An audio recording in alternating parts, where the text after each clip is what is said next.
And two topics as always, but give me a moment to get my equipment going. It'll take about a minute here because I do want to make sure I got the horizontal stream going as well.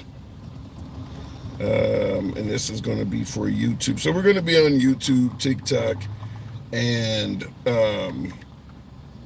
YouTube horizontal. So give me a second here before people start screaming in.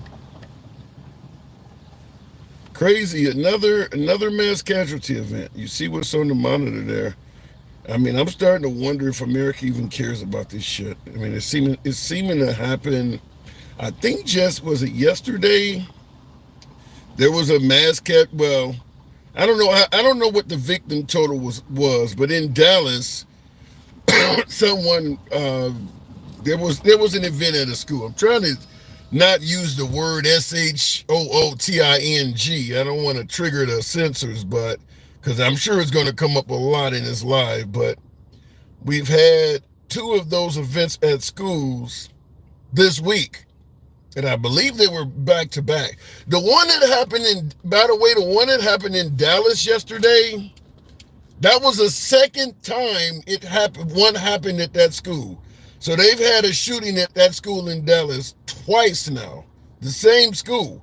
And I don't recall the date the first one happened, but apparently the two events are not that far apart. Like they're not like 20 years apart in them like that, but they've had two in one school. So can you imagine a school having these events like that? Okay, anyway, let me go ahead and get the live started, and we'll go ahead and get the chatting going. All right, what up, folks? Once again, it is indeed your boy, Tim, the handsome liberal, and I got to clear up something on my TikTok because it's set to subscriber only, and I do not want that happening. Shit, I hate when I start and I'm not 100% ready, but I'm trying to figure that out. But I'm going to ask a question from this standpoint. Do you believe, there we go. Do you believe America even cares about this shit anymore? Simple as that. Do you believe America even cares about mass casualty events anymore? They've happened so many. I mean, there's got to be hundreds of these things by now. You go all the way back to the, what was it, Dylan Klebo, whatever the guy's name, but you're talking about Columbine. Columbine would have happened at the end of Bill Clinton's administration. That's probably like one of the first well-known mass casualty events at a school. Now there's been more. I believe there was a shooting at a school back in the 1920s, but I'm talking about in this new era we're in, where it's happening so frequently. I'm going to assume Columbine was like one of the first ones. Before Columbine, we had a different phrase. So many of you folks that can remember back to the 90s, you'll be familiar with this phrase. It was called going postal.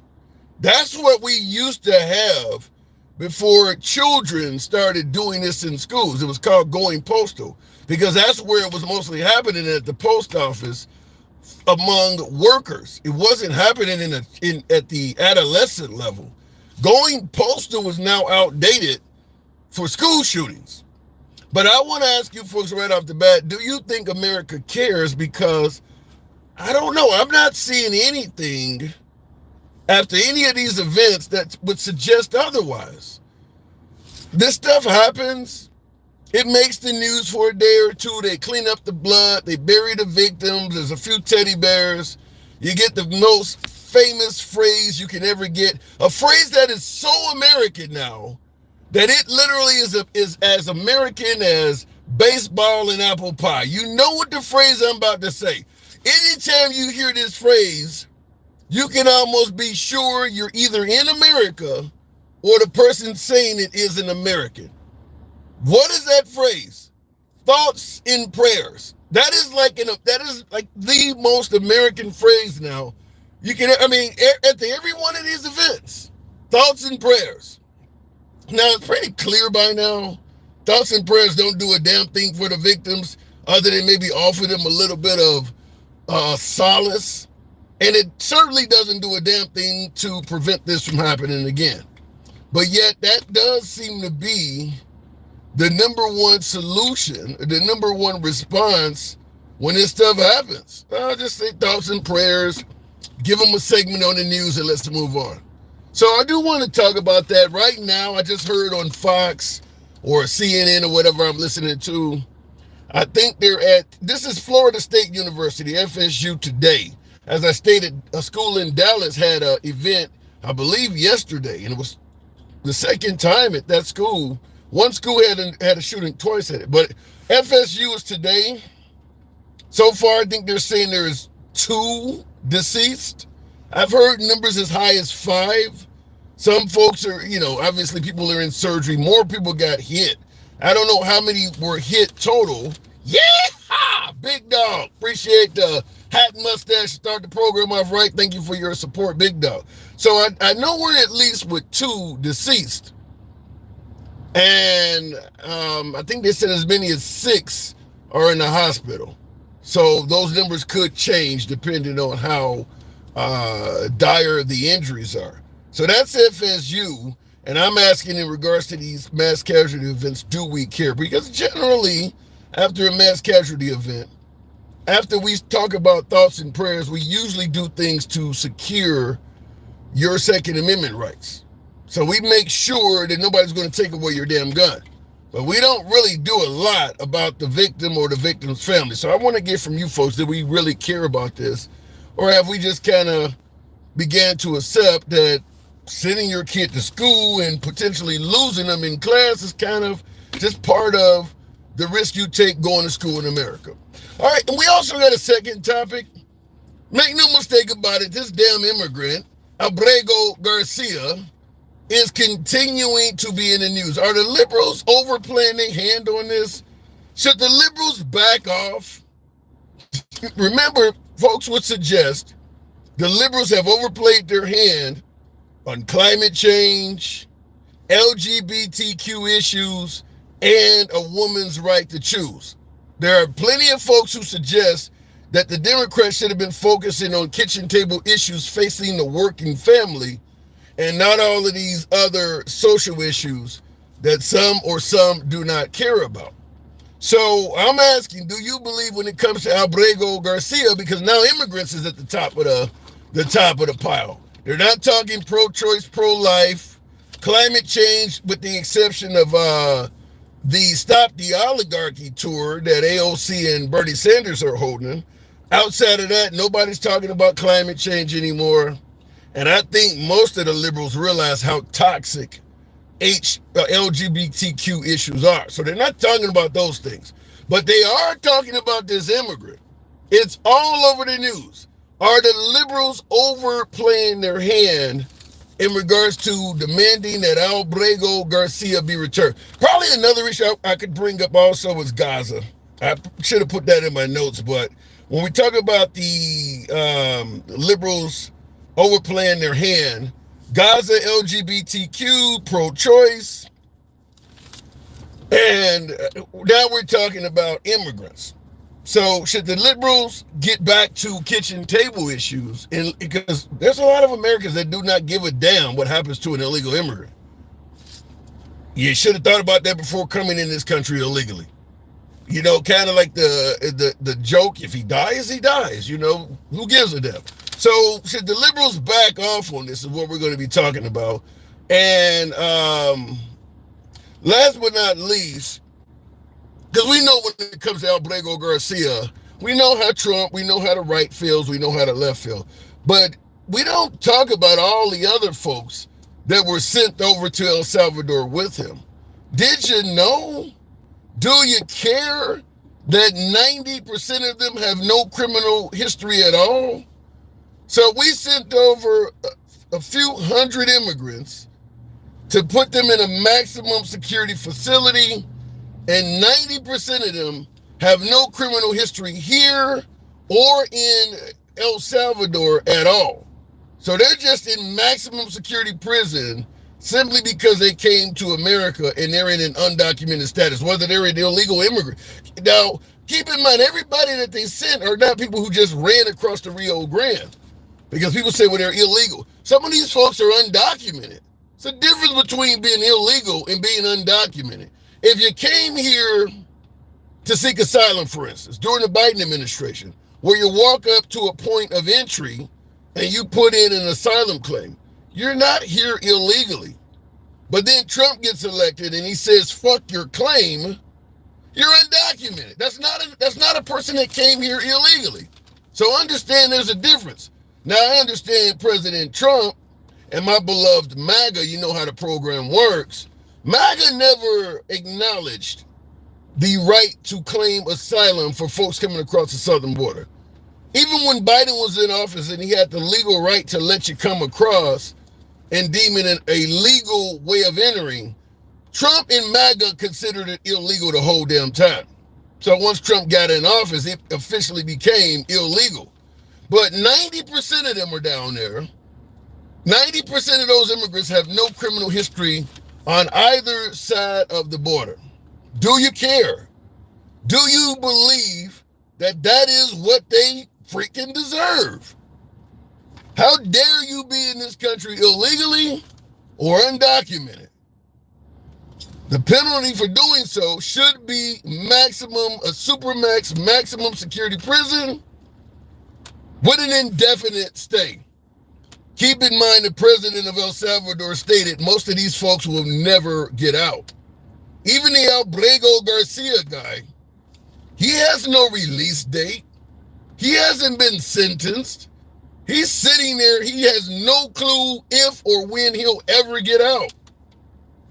Think the punishment fit the crime? Do we even care? So those are our topics today. As always, you know we don't block, ban, or censor anyone on the program. We are MAGA friendly, been that way since day one, always will remain MAGA friendly. Liberals are also welcome on the program. MAGA generally are my preferred guests, but because Trump is in office and he's receiving more criticism because he is the president, MAGA don't favor that, so I don't get as many MAGA callers. Nevertheless, they are always welcome on the program. We don't limit your time or try to tell you how to speak simply because you have an opposing opinion from me or anyone else. Free speech works that way. You can be critical of anybody on this program up to and including the host. We go left of Bernie Sanders to I'm having dinner with Q. That's been the motto ever since the program began. So looking in the comments, do you have Indian friends? No, I do not, Red Baron. No, I once dated well, she might have been Indian, Pakistani, I don't know. But no, I don't. Looking in the comments, Ultra MAGA, run this chat, says Paul Sauce. All right, why don't you come on over and chat it up for a spell? You shouldn't be. They ain't going to be friendly to you. That day will arrive, believe that. You got to explain that. I don't get what you mean there, President Camacho. Immigrant status is irrelevant when applying for asylum. You can be in the country or at a point of entry. Well, the Trump administration does not really want you to be able to request asylum at all. So can you still do that right now under Trump? I mean, the chance of you getting approval while seeking asylum under Trump has got to be pretty low. It's always been low. But you got to assume under Trump, man, that's got to be like kind of surviving in space without a suit at this point. Okay, looking in the comments, we'll go straight to the box. Bro taking notes for his live stream when he should be taking notes for his job interview, says Super Rooster. Appreciate your input, Super Rooster. That is not racist at all. I'm sure you got a hell of a lot of black friends. Automatically viewing an African-American online and instantly assuming he's unemployed. Appreciate your input, Rooster. Moving on with the program, going straight to the box. We'll start it out with Daniel. Good evening, Daniel. Welcome to the program. Trump ran the president of the United States for 10 months after filing bankruptcy, number 6, and then made $3 billion during his first term. He's done very well. Daniel, good evening. How's it going? Going all right. So, the immigrant thing is continuing to come up. Are you aware that 90%, they allege that 90% of those folks have no criminal history on either side of the border? I'm well aware. The Trump administration doesn't really care about that, and you're correct. I actually agree. You're very correct. They've been very vocal and open about the fact that they don't really care whether or not a person has a criminal history. They just don't want them here, and they are willing to say most of the time just say or believe or claim to believe something about any individual at any given time, in order to just make them not be here anymore. So that's usually where it ends up. So when you providing say evidence, so when you say minutes, they usually end up with, well, he's never coming back. Yeah, that's usually how it ends up. Yeah, that's what Trump's spokeswoman stated about Garcia yesterday. He's never coming back. But let me so what you're saying is they claim to believe or want to believe. So if Trump says person A is a double murderer, what you're suggesting is a lot of folks in this country do not need any proof at all. They're just going to believe that. Yes, here's the thing. I've been ranking the rounds, and I'm not on here on TikTok all the time, but I've been in a few panels today, like a handful, I think like 5 or 6, right? And I've seen the same in all but one of those, the same two people, a guy named Hoodlum and a guy named Hoodie. I'm not familiar with either one of them. Yeah, and I've spoken to them and provided evidence regarding like Kristi Noem's filing to the Supreme Court regarding the injunction and all that type of stuff, and their admission that it was an administrative error, showing it right to him, every bit of everything right off the actual, Supreme Court.gov website and all that type of stuff. And it still didn't matter because after going through all the histrionics and the evidence and citations, half an hour later, he's in the next live, I show up, and he's pretending that he didn't see it. Damn. Yeah, so in other words, he has his mind made up.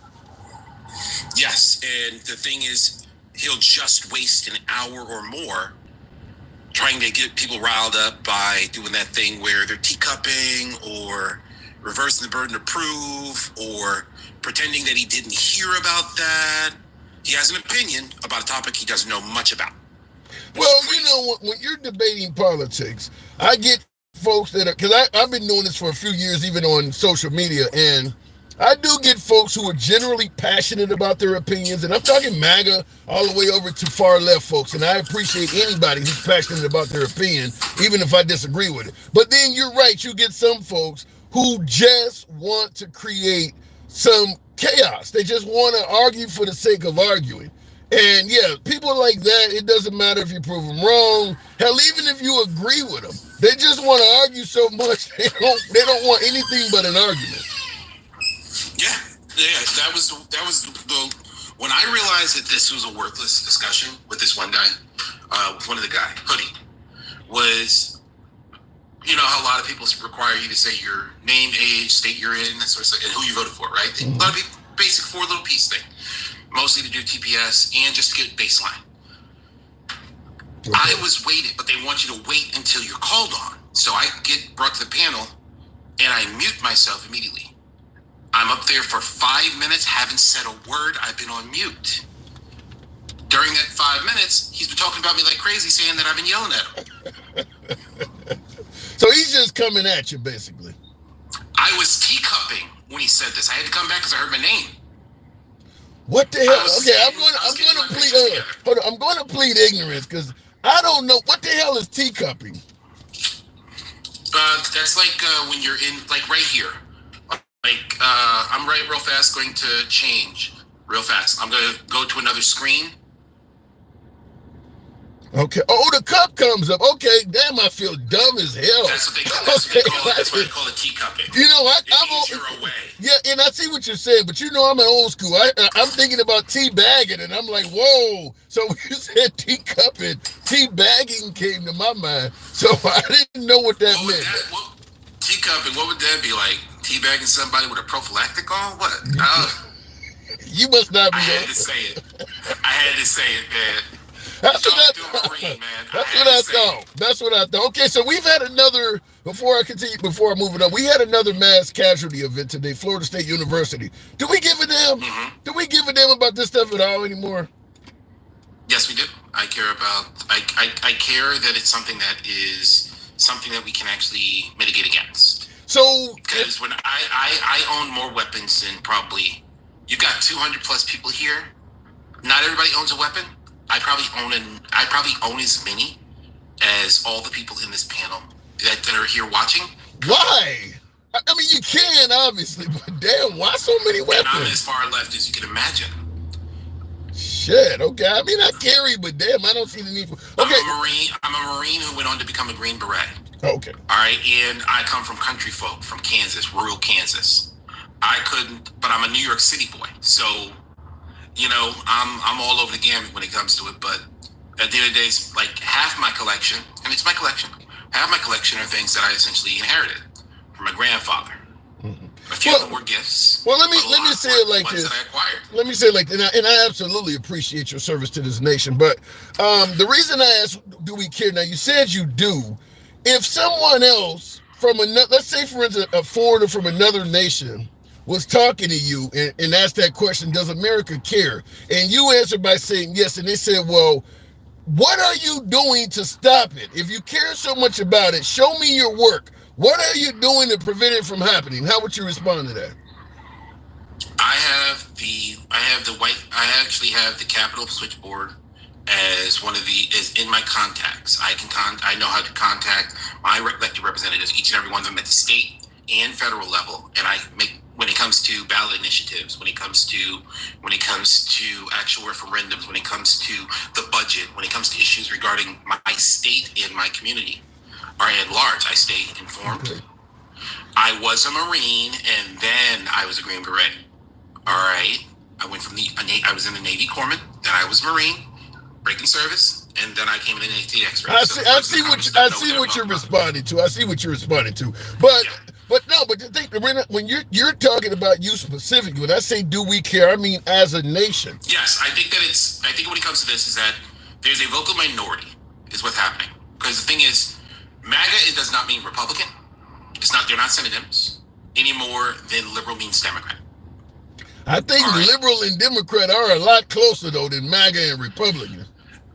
I honestly, here's the crazy part. The reason I disagree, and I get what you're saying, but the thing is, they say that, but how are they functionally? Okay, let's break it down, because we got conservative rich. We got folks in the comments that would probably disagree with me, or maybe even you. But let's take the four. We're talking about conservative. You say Republican in MAGA, or did you say conservative in MAGA? I said MAGA and Republican. Okay, so we'll talk about it. We'll talk about a Democrat and a liberal first, defining both, and then we'll define what MAGA is, and we'll define what a Republican is. What is a liberal, in your opinion? A liberal would be a person, essentially, it's the disagreement between whether or not you are for example, current laissez-faire capitalism. It's usually an economic stance that usually is the thing that makes the distinction. Whereas when it comes to MAGA, it's usually issues regarding.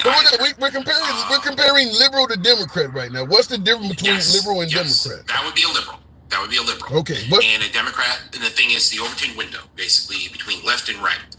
Both, you can't be on the right, center right or far right, and be a liberal. But you can be a Democrat because that's center right. The Overton window of your political beliefs regarding social and fiscal issues. You can be a center right Democrat? Yes. Neither one of our parties are left wing. How far back are you going? We're talking about right now. Center right Democrat. So if you're a center right Democrat, I guess maybe Second Amendment. I get your point. I guess Second Amendment could be one, because a lot of us are, we do own firearms, for instance. So I guess you could be. There's Democrats that are pro-life. So that makes sense. That does make sense. Now, give me the difference between a Republican and MAGA. We are basically talking about the Pat Buchanan Republicans. We're talking about the issue, essentially, there's a reason that... What was George W. Bush? George W. Bush he was basically in the era when we were seeing that shift, when that Overton window I was talking about, essentially what's considered the left and right limits of what are considered mainstream political beliefs, what the majority are. And the thing is, he was essentially in that realm where we started seeing that serious shift. Essentially, when we were dealing with issues of, for example, people calling into question basic reality of what happened. Essentially, they remember the headline but never the correction. And that's when that started happening. When we, like, a good example would be Valerie Plame. There was a CIA agent named Valerie Plame. She was a section chief who was tasked by the Bush administration, George W. Bush administration, Dick Cheney, George W. Bush, to actually find whether or not they were WMDs. Because remember, we didn't go into Afghanistan, into Iraq until 2003. Okay. We went to Iraq in 2001. I was there for both, right? She found that not only were there no WMDs in Iraq, but the idea of it was laughable, because we're not talking about like a suitcase or like something you could carry like you and your buddy. We're talking about a weapons platform, essentially a mini freaking space shuttle. Didn't Colin Powell? Didn't Colin Powell have satellite photos? Colin Powell was on TV showing satellite photos of trucks saying that we can see the weapons. A truck is not. No. I'm just telling you what he did. Because they had those were rockets, but not WMDs. Because the thing is, they have these large platforms with, like, say, it's basically several turrets, big rectangular structure, and it's got like 9 different turrets and everything. They're rectangular, and there's rockets inside of them, and those are actually the thing that's happening. So let's get back on track. What is the difference between Republicans and MAGA today, right now as we speak? The difference between Republicans and MAGA is essentially their ability to accept that it's the end of the conversation once we provide primary evidence. So MAGA don't take evidence. They tend to be referred to as factors intolerance for good reason. Not all of them, but to some extent, they have to either be willing to ignore that there is no evidence for their claim, or they're willing to lean into conspiracy theories. Because you can't be MAGA and accept that the conversation is over once I provide evidence that, hey, the election was stolen. Well, he has 61 bites at the apple, and all of them were proven not to be true. And oh yeah, by the way, none of those cases claimed fraud. They said voting irregularities. In front of a camera, he said fraud, but in front of a judge, Rudy Giuliani was like, voting irregularities. And the irregularity, well, 71% of the mail-in vote from the military was Biden. That doesn't sound like that's real because the military votes Republican. Turns out, in that court case, it turns out that the military hasn't voted majority Democrat, hasn't voted majority Republican in 25 years. Well, what percentage of the military are minorities now, people of color? Relatively, I think like something like 40%. That might have something to do with it. But I agree with what you're saying, but it's not the answer I would have given. For me personally, the difference between Republicans and MAGA, for me, I've said this many times, Republicans have predictable principles. Small government, pro-2A, pro-life, pro-Christianity. Huh? That sounds conservative, but I hear what you're saying. Okay, to me, I would even kind of tag it with conservatives. They have predictable principles. In my opinion, MAGA is Trump. If Trump is pro-life today, MAGA's pro-life. If Trump decides tomorrow, some women need to be able to. And that's why I use the litmus test of whether or not they will accept evidence as a reason. Because Donald Trump won't. Because remember, regularly we have to have them as, it's almost like it's like that Key and Peele speech, Key's skit, where he has an anger translator. They have to translate for him all the time.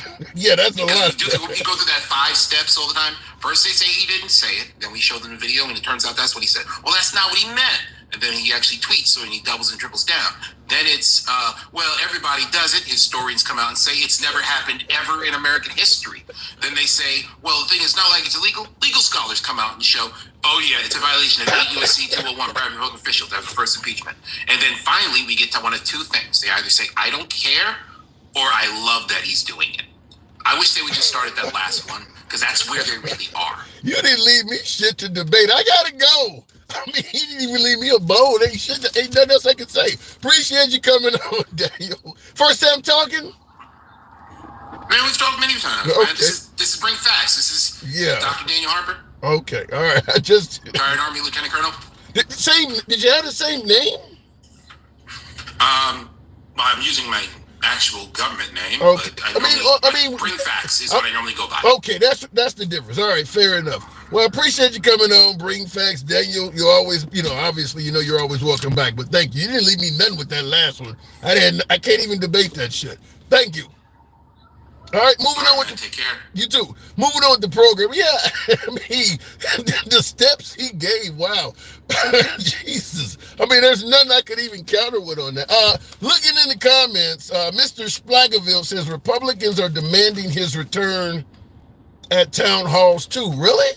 Talking about Abrego Garcia.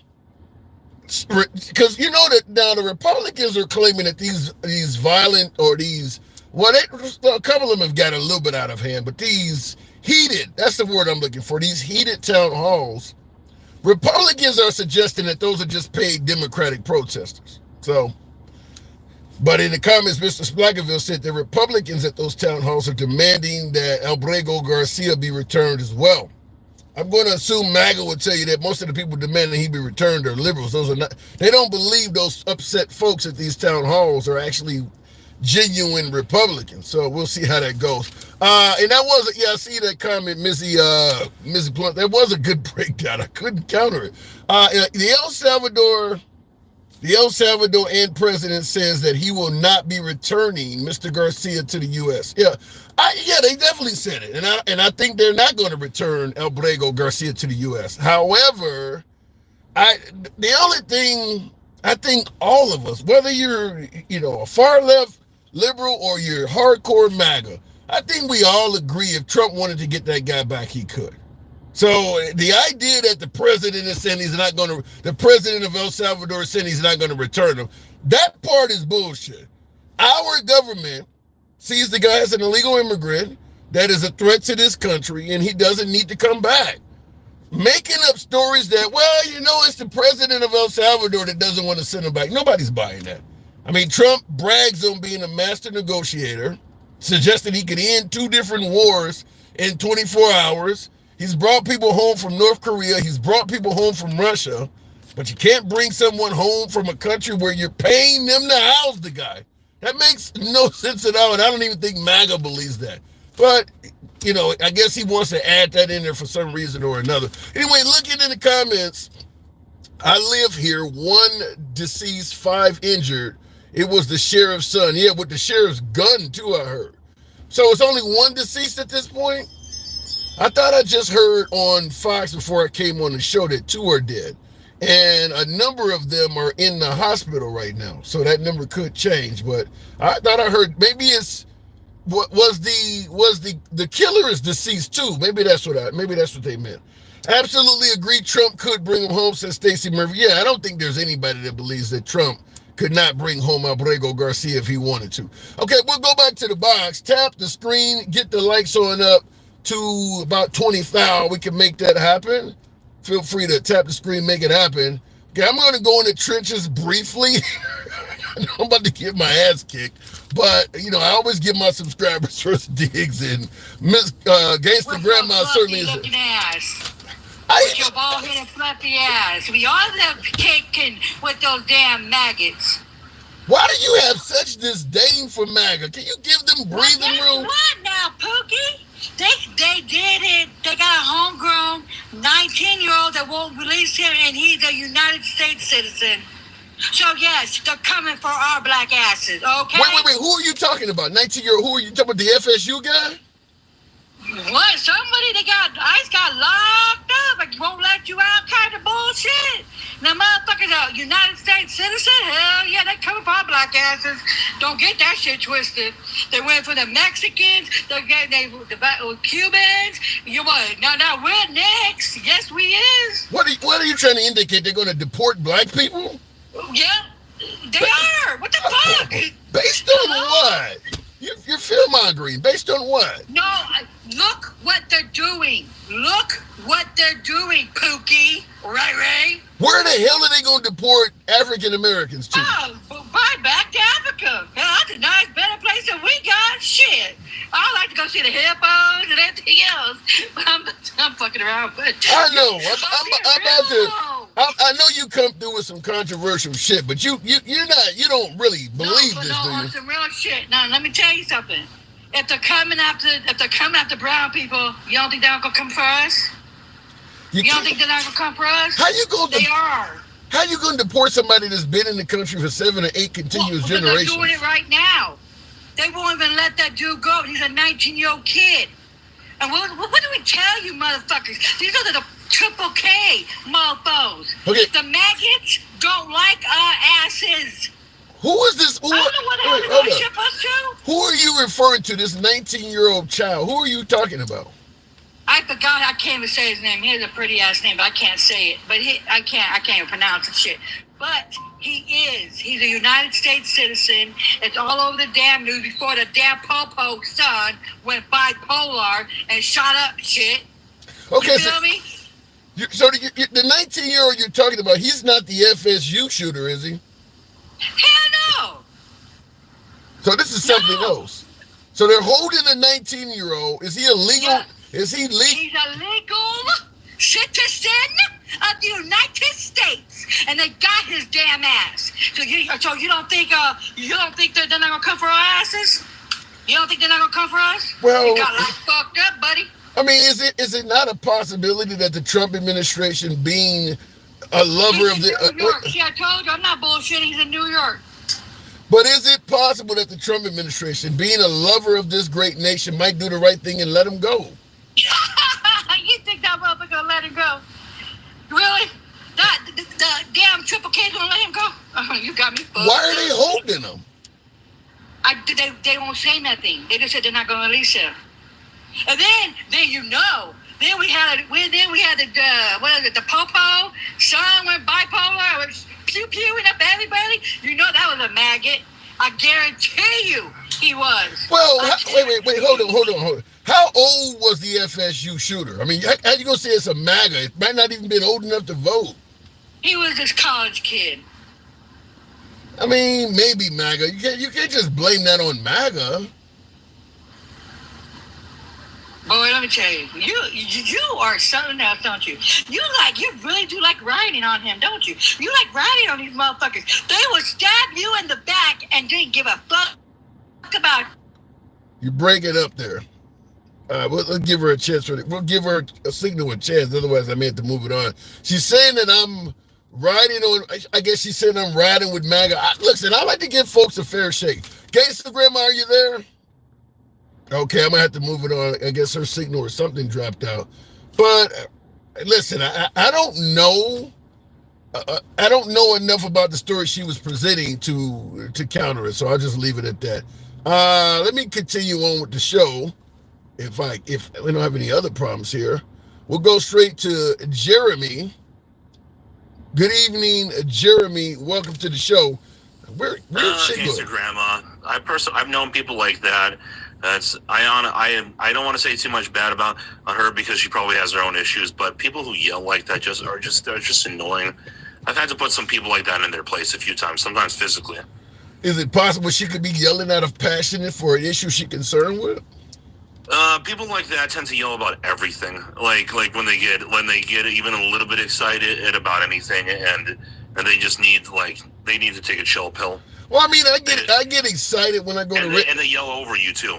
I mean, I get excited when I go to Red Lobster, but I don't give me the ultimate feast with extra shrimp scampi. I don't do that. I mean, everything. Yeah, I know. Yeah, I know. You don't go in there with a little bit of white powder on your lip and then just go like, that damn shrimp scampi, Pookie, how come you ain't give me none, right? So let me ask you, getting back to getting on with this show. 90%. Are you aware that they're claiming that 90% of these folks they sent to El Salvador do not have a criminal record on either side of the border? Ooh, I don't know if I believe that. That's the problem, though. See, here's the thing. I would be okay with seeing evidence for that. Just show me the evidence, and let's see where it goes. Hopefully it's good evidence. Now, I'm not going to go with the guy that you had on 2 calls ago. Didn't count. Like, if you just present evidence by itself, that automatically makes me... Wait, hold on. I'll let you continue, of course. But here's the crazy thing is when I said 90%, Yeah, I don't know about that. I need to see evidence. Shit, you have required evidence when you were told they were rapists and murderers? You wait till they claim they're innocent to now need to see evidence? You were okay with them being called some of the worst members of our society. But a lot of times there is evidence for these guys actually being that. The thing is, though, you should never be against new evidence. And here's why. There's always a chance that there was something you didn't see the first time. So if someone comes out and says, no, wait, you didn't see this. I'm going to show you this. Like think of have you ever seen the movie The Hurricane? Yes. Yeah, good movie, right? Yeah, that with the boxer? Yeah. He was in prison. Yeah, what about it? Yeah, remember, wasn't it DNA that cleared him? I can't. It's been so long since I've seen that movie, man. I know the movie you're talking about, but it's been too long. Again, new evidence. You always got to be willing to see new evidence. But here's the problem, though. The only time a request for evidence is coming up, at least in our conversation, is to prove their innocence. But when we were told they're guilty of being vermin and poison in the blood, nobody requested evidence. Now that they're rotting in prison and they're saying we're innocent, well, we need to see evidence that you're innocent. So it's kind of like you had the mindset that they're guilty until proven innocent. And listen, I think there was already evidence. Like, we just go through each individual case and look at each individual one and then go back and be like, no, you didn't show evidence for this one. But I'm pretty sure there was evidence for that stuff. How? Pretty sure there's evidence. How? What have you seen? Okay, so there was one person I remember that they arrested that was sent to El Salvador, or who had actually had an Interpol red notice out on him. He had a what? Interpol red notice out on him. That's basically a really high level of requiring that you be brought before a judge. So it's basically warrants for them. Interpol, like the European. Jeremy, lift them, please. Jeremy, they are in a maximum, literally a supermax prison indefinitely. Right. You're telling me there's been a decent amount of evidence to suggest that they belong in supermax potentially for the rest of their lives? Yeah. What have you seen? Again, there have been people out there who have been arrested for stuff like that, who have actually been convicted of some of these things. Convicted of what? Supermax for the rest of your life. What were they convicted of? Some of them have been convicted of actual child predation. So you think what, 300 and some of them that were on the plane, all of them have that kind of a history? You believe that? I think a huge percentage of them have, probably the majority. I would say the overwhelming majority. Now, here's the thing. You can always be wrong, even in court. There's always a chance that you can be wrongly convicted. Yeah, but damn it, at least give me the opportunity. Okay, look, court, I agree with you. Court is not 100% foolproof, but at least give me the shot. I mean, especially when you're talking about people having tattoos and shit. Pete Hegseth, if we went solely by tattoos without any due process or anything, Pete Hegseth would be gone. Because people were saying his tattoos were white supremacist tattoos. At least get a person a shot to prove themselves. Right. And hey, Tim, what have I said in the past about due process? I don't recall.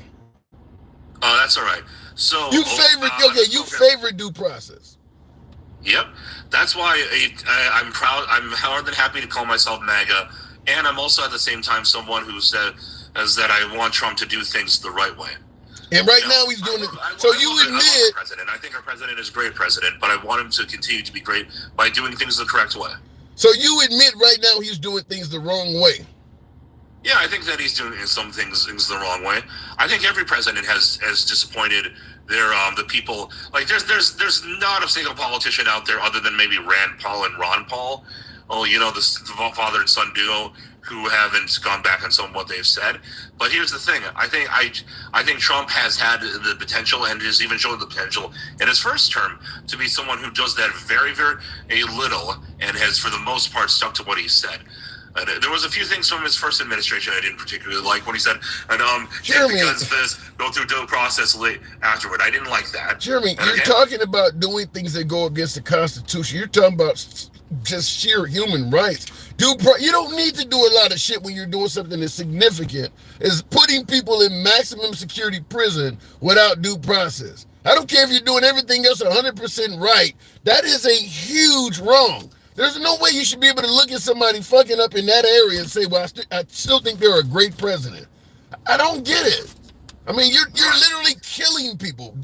This guy, Garcia, Abrego Garcia, Trump basically killed that guy because his family have no contact with him at all. They can't see him. They can't get calls. He is essentially dead to his family. I mean, he killed the dude. Well, he's a great president. He gets a few things wrong. Didn't we go after Biden for the 13 service people in Afghanistan? I mean, he killed a man. And everybody realizes that dude, what Abrego Garcia, did not get due process. Well, if you actually look at a lot of our previous presidents, most of them do not have zero blood on their hands. And when I say blood, but why is that coming up? He was supposed to be the non-outsider. He's not a typical politician. He's going to drain the swamp. And then the minute he fucks up, we bring where everybody else did it. You was not supposed to be like everybody else. I know. That's what I'm saying. That's why I'm saying I would like him to do what he was supposed to do in the first place. That's why I like his presidency, because for the most part he is doing a lot of what he said he was going to do with like things like tariffs, things like the border, and putting us on the world stage, things like that. The issue comes down to he's not living up to everything he should be living up to. This is okay. Think about it like this, Tim. So a lot of people really like Obama, right? Even to this day. Okay. Yeah, drone strikes Obama. Yeah, do they like everything about him? No. Okay, they think about how. No. Let me be clear with you. Obama. Okay, you got a guy, an American, who goes to the Middle East, fights on behalf of ISIS against our service personnel. Obama drones that guy, and the right is blaming him for droning the guy that was trying to kill Americans. We kill Americans in this country every day. The guy at FSU we're talking about. We kill Americans that are threats to other Americans every damn day. But if you go to another country and we use a drone for self-defense, is all of a sudden wrong now? He was literally trying to take out other Americans. It was more than just that guy, Tim. You know that. Come on. I haven't heard anybody else. In the process. Innocent civilians were hit in the process. And he favored them, even though he could use ground troops that would be much more precise. And put them all at risk. Well, do you want innocent civilians in the mix or not? Innocent Iraqis is what you're talking about. Suddenly, all of a sudden, Obama drones a bad guy and MAGA cares about innocent Iraqis. Come on. Can you be less hypocritical? You know damn well that if... Hold on. You know damn well that if somebody went to the Middle East and was fighting our good guys on behalf of ISIS and Trump droned them, you would be saying, now we got a real president in office. But Obama does it. Can you be less hypocritical? Come on now.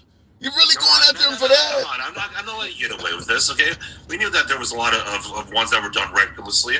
Not all drone strikes are obviously bad, obviously. You had the ones with the Houthis where it was just Houthis that were there, okay? And not every drone strike that Obama threw was bad either. But there was too many times where he overly relied on them and knew that he could have been more precise. It's like, that's why we even develop weapons nowadays that are more precise than before. Have you heard of, there's like this one where like there's an individual rocket, and that rocket has multiple blades on it, and it like took out somebody in their home. Jeremy, I'm just baffled that we're having this conversation while Trump is continuing to supply the Israelis. How many innocent people are dying in Obama? Really? He killed a few innocent people trying to get rid of a real threat. And the Bush, you guys voted Bush in, not you. I can't believe you have this conversation. I'm saying, Tim, you aren't holding Trump to the same standards as everybody else. Go ahead. And I do, and here's the thing. If Trump were to stop disappointing me a few times here and there, or even though he's been mostly doing what I want him to do, then I think that you would have a better president. Because you can always hold someone accountable. You can always say, hey, you said you would do this. Let's see it happen. That's the thing. I'm not blindly. He's not my God. He's not a God to me, and I don't worship him. He's a human being with flaws and virtues, and he needs is to choose virtue. And when he doesn't, I'm going to call him out on it. Okay, well here's the reason why Trump is getting, because a lot of folks will say, well, why do you guys hate Trump so much, or why is there so much hate aimed at Trump? Okay, he's sending folks to maximum security without due process, and I got folks in the comments right now saying, well, they're not an American citizen, indicating that as long as it ain't a citizen, you can treat them like shit. You don't buy into that, thank God. But he's also indicated that he wants to send Americans down there. And we know he is the kind of president that operates without due process, because he's showing us here. He's convincing people that people are gangbangers and all of this other stuff with no evidence. And we're supposed to assume that if he gets the right to send Americans down there, which he's already indicated he wants to, that none of that doing it without due process or proof will be done to the Americans. It just doesn't make sense to me. That's why people are concerned. I don't think he will do it without due process, but I don't think that he's lying when he says they'll send Americans down there. And I don't think that's good, that he should. I don't think he should be. I think he should be sending them to domestic prisons here in the United States. Now, the reason why I say he won't do it without due process is because I think that he sees like someone who's illegally in the country, and he just says, bam, get him. He doesn't really pay attention. Trump, in a lot of ways, is an overcorrection to the problem. And that's not a good thing, because you shouldn't overcorrect the problem. You should correct the problem. And now, if someone's illegally in the country, sure, maybe they should be deported, but they probably should get a trial, and so that way we're not just sending them to CCOTs. We should send them, and we should know exactly what they've done and how severe it is to give them the appropriate punishments. So that way, if they've done something serious, they do go to CCOT in El Salvador, or if they've just trespassed in the country, they just really just like, okay, you got to get out. Bye. Maybe you can come back in a few years or something like that. You know, punishment fits the crime. Here's what I don't understand. We went to war with Iraq under the guise that Saddam Hussein was mistreating his own people. We've talked about how the Chinese mistreat their own people. Yet Trump is sitting there with the president of El Salvador shaking hands. What they're doing to those folks, everybody they're putting in there, because according to the president, he doesn't believe any of these people are ever going to get out. I don't think anybody believes that every single one of them people that's in prison is a rapist or a murderer. Some of them folks are just a gang member. Let me ask you yourself personally, even if it's a violent gang, do you believe being in a gang at 16, 18, 20 years old deserves a sentence for the rest of your life? Not by the gang affiliation alone, but if you're in one of those gangs like Chende Alaka or MS-13, considering how they operate, you probably by default are going to deserve to stand.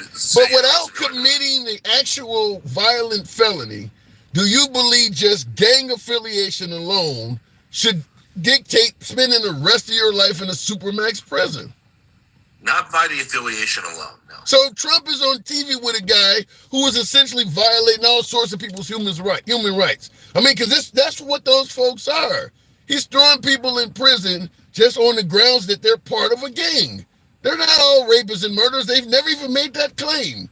They're just suggesting all of these people are gang members, and that's enough if you're a gang member to literally kill you. Because society don't get to speak to you no more. You don't get any phone calls. They don't even allow them to read books. It's almost like a zombie processing factory. Here's the thing. There's twofold to this. So, number one, most of those gangs operate in ways where your initiation is to kill somebody. So you believe every one of them is basically a killer then? MS-13? Yes. I actually believe that because that's a part of their initiation. So you believe everybody in this country that's part of MS-13 has killed somebody? Yeah. There's no way that's true. There's just no. Yeah, unless they're what's considered in the biker in the motorcycle world a patchover, which is where you come from another gang and then you get initiated into the mother gang. Sometimes that does happen. So not all of them, but most of them. And at Trende Alaka, they're damn near a terrorist organization. I'm not even joking about that. If you look at how they operate, it is a totally different beast. We they are not like American gangs at all. They come from Venezuela. They grew up in a war zone. they are way more hardcore than any of the gangs we have here. Like, I'd even put, like, the only ones I think that could actually give them a reasonable fight would probably be the American and the Mafia. You know, I think a lot of that has to do with the fact that that's what we're told. I don't know. I have never, I've watched these National Geographic and Discovery Channel specials, and they do paint them out to be very violent people, Colombian neckties and all these draconian things they do to people. But I've never heard someone suggest that literally every member of MS-13 or Tren de Aragua, as you're talking about, they've all committed violent felonies. I just don't buy that. I think that's way overkill. I mean, there's a lot of violence from those gangs, like the Hells Angels. The Hells Angels in America commits a lot of violence. That don't mean every member is. To a degree. They do to a degree, but not all. But the thing is, you're not required in the Hells Angels to commit crime. Believe it or not, even like people, even ATF agents like Jay Dobbins, who actually went undercover in the Hells Angels, even admits not all of them are criminals. Some of them. I don't think there's hardly any gang. I don't think any gang is loaded with 100% murderers. I mean, that's what you're basically saying is like literally to get in the gang, you got to take somebody's life. I don't think any gang has that narrative where every member has taken somebody's life. I think that's way overkill to demonize these people and make them look like animals, which gives more sympathy to how Trump is treating them. Because people think that they're not that violent. I don't buy that they're that damn violent. And I certainly would come on and admit if I thought so. Every single one has done that. More than likely in MS-13 and in Tren de Aragua. Now, here's the thing. Everyone deserves their day in court, which is why I'm saying, Trump, why are you disappointing me, man? Come on. And I voted for you for a good reason. Bro, I gotta say, if he'll do it to some of them folks, I don't see it being a complete stretch to at least be concerned he might do it to some of us. But I gotta move it on, Jeremy. As always, I appreciate you coming through. All right, brother. See you around. All right, you too. Good talk. All right, moving on with the program. As I say, folks, we don't block, ban, or censor. You don't have to agree with the host. Perfect example right there. Jeremy's always welcome on the program. Tap the screen, get the likes on up to about 30,000. THOU, help the program out, brings it more MAGA, helps out the algorithm. If you're on YouTube, you're live, YouTube horizontal, YouTube vertical, feel free to smash that like button. Trump speaks for his last name. Trump everyone. USA, says M. Tamina. Okay, get the USA chant going. Come to Chicago, says Rising Phoenix. I'm 30 years from Chicago. I'm Stony Island, Halsted. I'm all over Chicago. I know what Chicago's like. I don't know any gang. I come from the area of the Disciples, the GDs, the BDs, the what was it, the Vice Lords, Four Corner Hustlers. I don't know any gang in Chicago where every member is a damn killer. I don't know any gang. I've never heard of that. I've never heard of any gang in Chicago where every member is known to be a killer. Even the ones that they got over there on O Block now, they're supposed to be super violent. I wouldn't listen to a dude who's well, it's because the camera's in a different direction.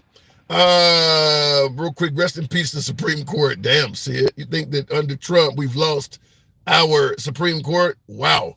Mike, good evening. Welcome to the program. Everyone has a teardrop. Yeah, but you ever heard of a studio gangster? Mike, I'm being told gangs where every single member has taken a life. What say you? You listen to somebody that doesn't have a fucking clue what he's talking about. Jeremy sat up there and talked about these gangs as if he has firsthand knowledge. Jeremy, the odds that Jeremy's been around any type of gang members in his lifetime is very low.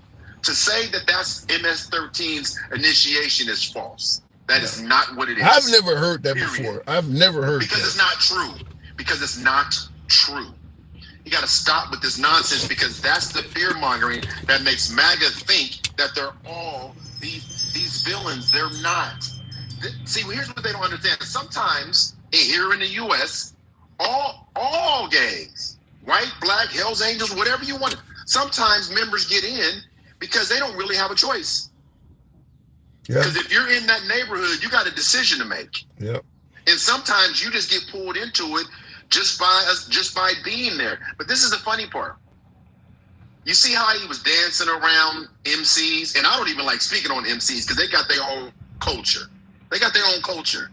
But still, and what I mean by this is, I'm not saying that that everything they do is lawful, because it's not. Right? No. But what I'm saying is the idea that we're demonizing these people that got deported as if they all did something dangerous and they were all, it's just absurd. And here's the funny part that Jeremy talked about. The reason I know he's full of crap is because Trump and them won't release the files on the people that were deported. Am I right, Tim? Yeah, not only are you right about saying it, but to me, with so many folks chastising the Trump administration for being draconian, being unsympathetic, that would be like liquid gold for them to be able to put each one of them deportees' face on the screen and show who they victimized.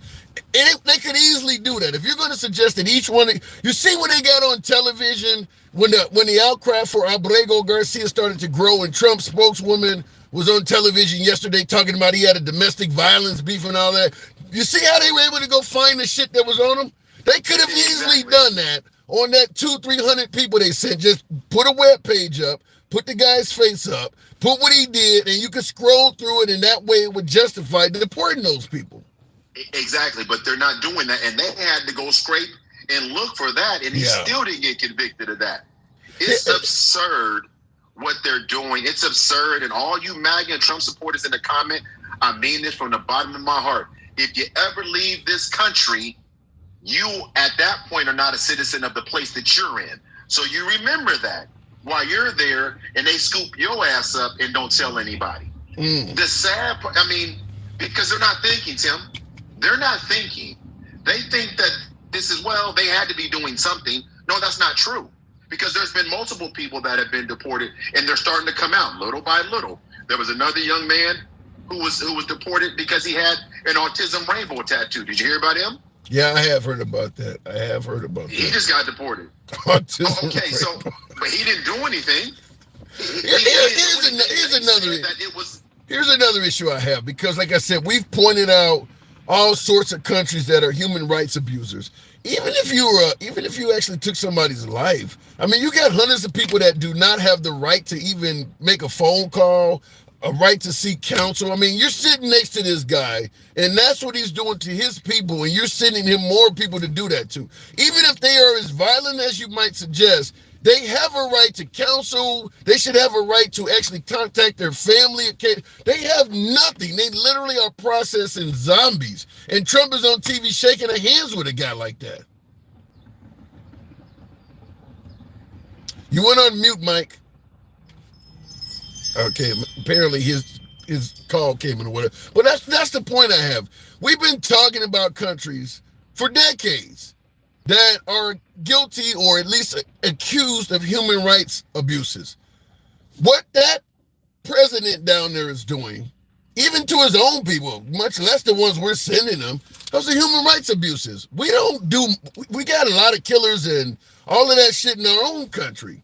We don't do criminals like that where you don't even have a right to go outside and breathe fresh air. I mean, they literally are treating them all like they're on death row without actually executing. We're just going to put you in a room with the lights on. You don't get a book to read, nothing at all. Just literally process you into a zombie, and you might go through that for the next 60 years or more.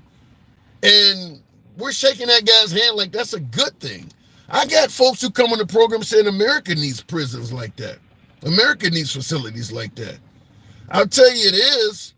Anyone that goes to a facility like that, you really can't let them out. I mean, they're not going to be a functioning member of society anymore. I mean, you pretty much have destroyed their mind. That's like kind of like a lobotomy. You're going to be 24 hours a day, the lights are on. You're sleeping on metal. You don't get any type of, not even the thinnest mattress of anything. They make them sleep on metal. They're not allowed to talk to each other. So you got 80 motherfuckers sitting around you, and none of you guys are allowed to talk to each other. And they don't even so much as give you a book or anything to read. So you just literally are sitting like plants, literally like a vegetable. And you expect to ever release that and have a productive citizen out of that? So no, when it comes to Abrego Garcia, Trump basically killed that guy. I mean, that's basically a death sentence sitting him there. Looking in the comments though, People that agree with the treatment of people like that are not good people. It's it's real hard to suggest otherwise. Israel is occupying the USA, says see it. Free the USA from the Zionist occupation. You see it that bad? Israel is occupying the USA. That might be a bit much. Tim wants these people in our country, says Draco. Here's what I'll go back to the box, but here's one of the issues I have. The all or nothing mentality. Asking Trump or the Trump administration to provide evidence that the person you deported to prison is as violent as you suggest doesn't mean you're defending the guy to the point where you want him in America. MAGA looks at it like you're either for the USA and you trust Trump blindly, or you're anti-American. You should be able to have a middle ground where you can question what Trump is doing without being considered as someone that hates your country. Keep in mind, MAGA didn't trust the damn government until Trump got elected. Now, all of a sudden, anything the government say, you just believe it now. Anything that, because Trump is the government. All of this, he's an outsider. He is the president. He's the governor. He's the government, rather. So all of a sudden now, anything your government says, you just trust it. And any questioning of that makes you an unpatriotic, anti-American citizen. When did we get to this point? Going back to the box, MAGA is off their rocker, obviously, says Moving Mountains. Damn. Exactly, just prove he's guilty. Why is that such a sticking point? Let me go back to the box, but why is this such a sticking point to simply ask for proof for somebody you're sending away for life? I don't get that. And Draco, you're saying he's not supposed to be here. I'm not suggesting. Some progressives are saying bring him home. Look, the guy doesn't have a legal right to be here. He is a deportation candidate. I'm not, because Trump has the right as a president to change some of the rules. Big difference between saying he doesn't have a right to be in America and he deserves to be in a supermax. We can debate the deportation shit. I'll concede some of that. But he doesn't belong in Supermax. That's my issue with it. Denkel, good evening. Welcome to the program. The Supermax part, if you got to go and bring up that he has domestic violence on his history, you know, I mean, I hate to get, you know, the language here, but I'm going to say it the way I feel it, damn it, because it's free speech. You know how many bitches accuse dudes of domestic violence? You know how many guys got domestic violence rap sheets that didn't do shit wrong? You know how easy it is to get an order of protection out on the dude?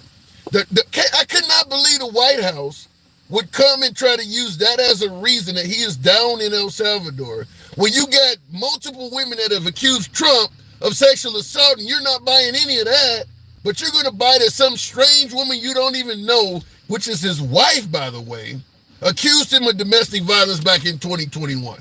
Denkel, good evening. Good evening. Why don't we care about this stuff?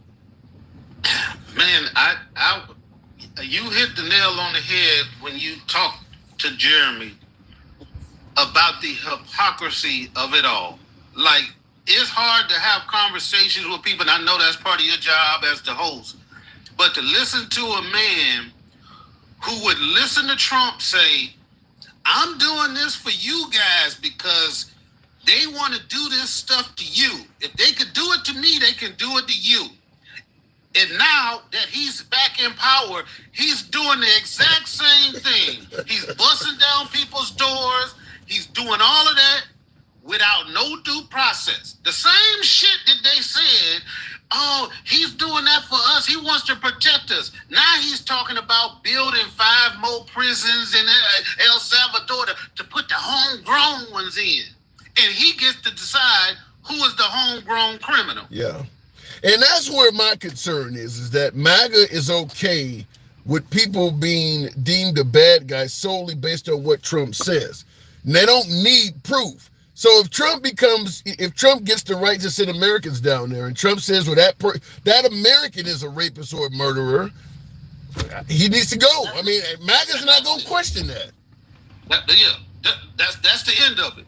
And how Jeremy gets on here acting like he a private detective and he done looked into all of these gangs and how they operate. I would hope that he would do a deep dive. He would do a deep dive into the Klan or some of these other white supremacist groups and tell us how they operate too. Because we don't seem to give a damn about what they do. But anytime somebody from another place, they call it a gang, they get a tattoo. All of them. He told me, yeah, I think every single one of them has had to commit a capital crime. Are you fucking stupid? You know it's tens of thousands of those people in the country. If all of them had to commit a dang on crime, do you know we would be flooded? Have you ever turned on the TV and they say Trinidad massacred 50 people in any state? No. It's not happening. Those people are not all criminals and all of that stuff. It's made up to justify the hypocrisy. And if they don't believe that what he's trying to do is to come after Americans, why do you think he's fighting this so hard? He could just as easily say, we made a mistake, bring this one guy back, have him deported the next week after they go through a trial, and get him out of here. He's not doing it because he wants the right to disappear Americans. Wow. Hey, you raised a good point, by the way, in regards to that. I mean, because the guy does not have the right to live in America. There would be nothing wrong with bringing him back, having a trial, a deportation trial, and then deporting the guy. And deporting him to a country, he wasn't supposed to be deported to El Salvador. That's also something that with Trump went against a court order. Bring him back, hold a deportation hearing. He's going to lose that, so he's not going to live in America, and then send him to another country that'll take him. But right at this point, considering what he's been through, half of Latin America will probably take that guy. Exactly, but the problem is it's not about it's wrong. He wants the Supreme Court to give him the authority to disappear people. That's what he's doing. He's disappearing somebody to never have to a place that they already said you there for life.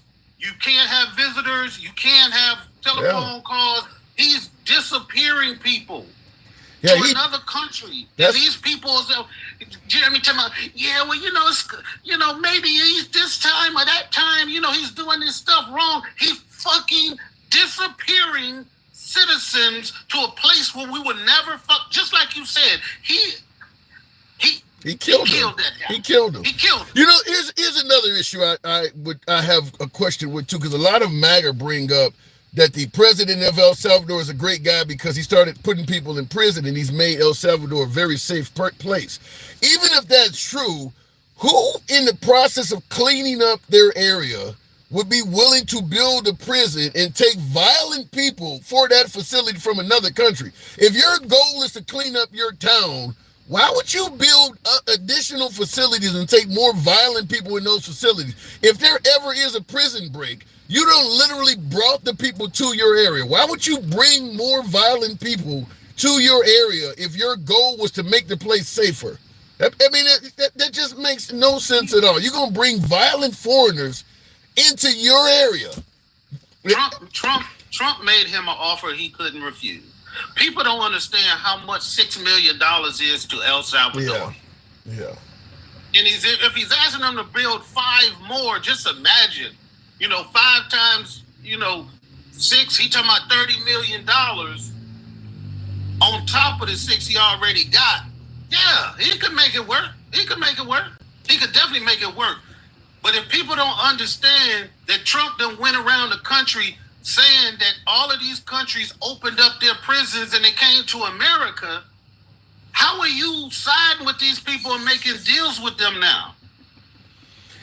Any chance? As a person of color yourself that was literally born in this country, do you have any concern at all that what he is doing could happen to someone like yourself? You are born in the country. There's no immigration issues with you at all.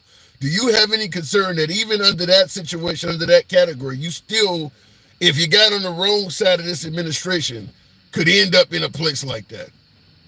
Yes, obviously, because nobody will ever hear the truth about what happened. Yeah. He could just say I was in a gang. He could just say they got all types of AI. They could, just like they said with the guy that's over there now. They saying some confidential source was who told them he was in MS-13, and that's how they determined it. A confidential source, which we will never know. Yeah. And so, yes, of course, he's setting it up so he can disappear people.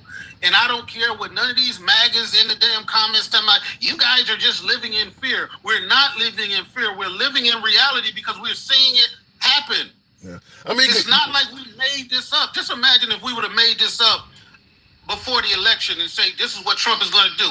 You guys are fear-mongering. He's never going to do that. He's going to deport people. He's not going to, he's not. Yeah, I don't think they would have. I don't think even MAGA would have expected Trump to deport people without due process a few months ago, or birthright citizenship. He kind of made it clear he might do it, but now that he's starting to, finagle with ignoring the Supreme Court, MAGA wouldn't have thought he would have done that. MAGA would have been like the Democrat fear-mongering. The guy is going to follow the law. He's a law-abiding president. He's not going to ignore the Supreme Court, but.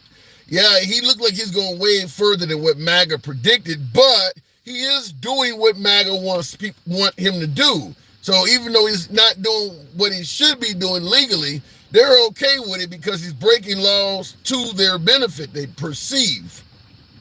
Right. Until it happens to one of them, and then it's different. But right now, it looks like he's on their side. Right, exactly. And Malachi in the comments is saying that the problem is that court documents show that he was MS-13. I just explained that the documents come from a confidential informant that we don't know who he is. Right. Yeah. This is the whole problem. And one question I want to ask MAGA is why all of a sudden do we want to believe the courts when it's something that they believe in?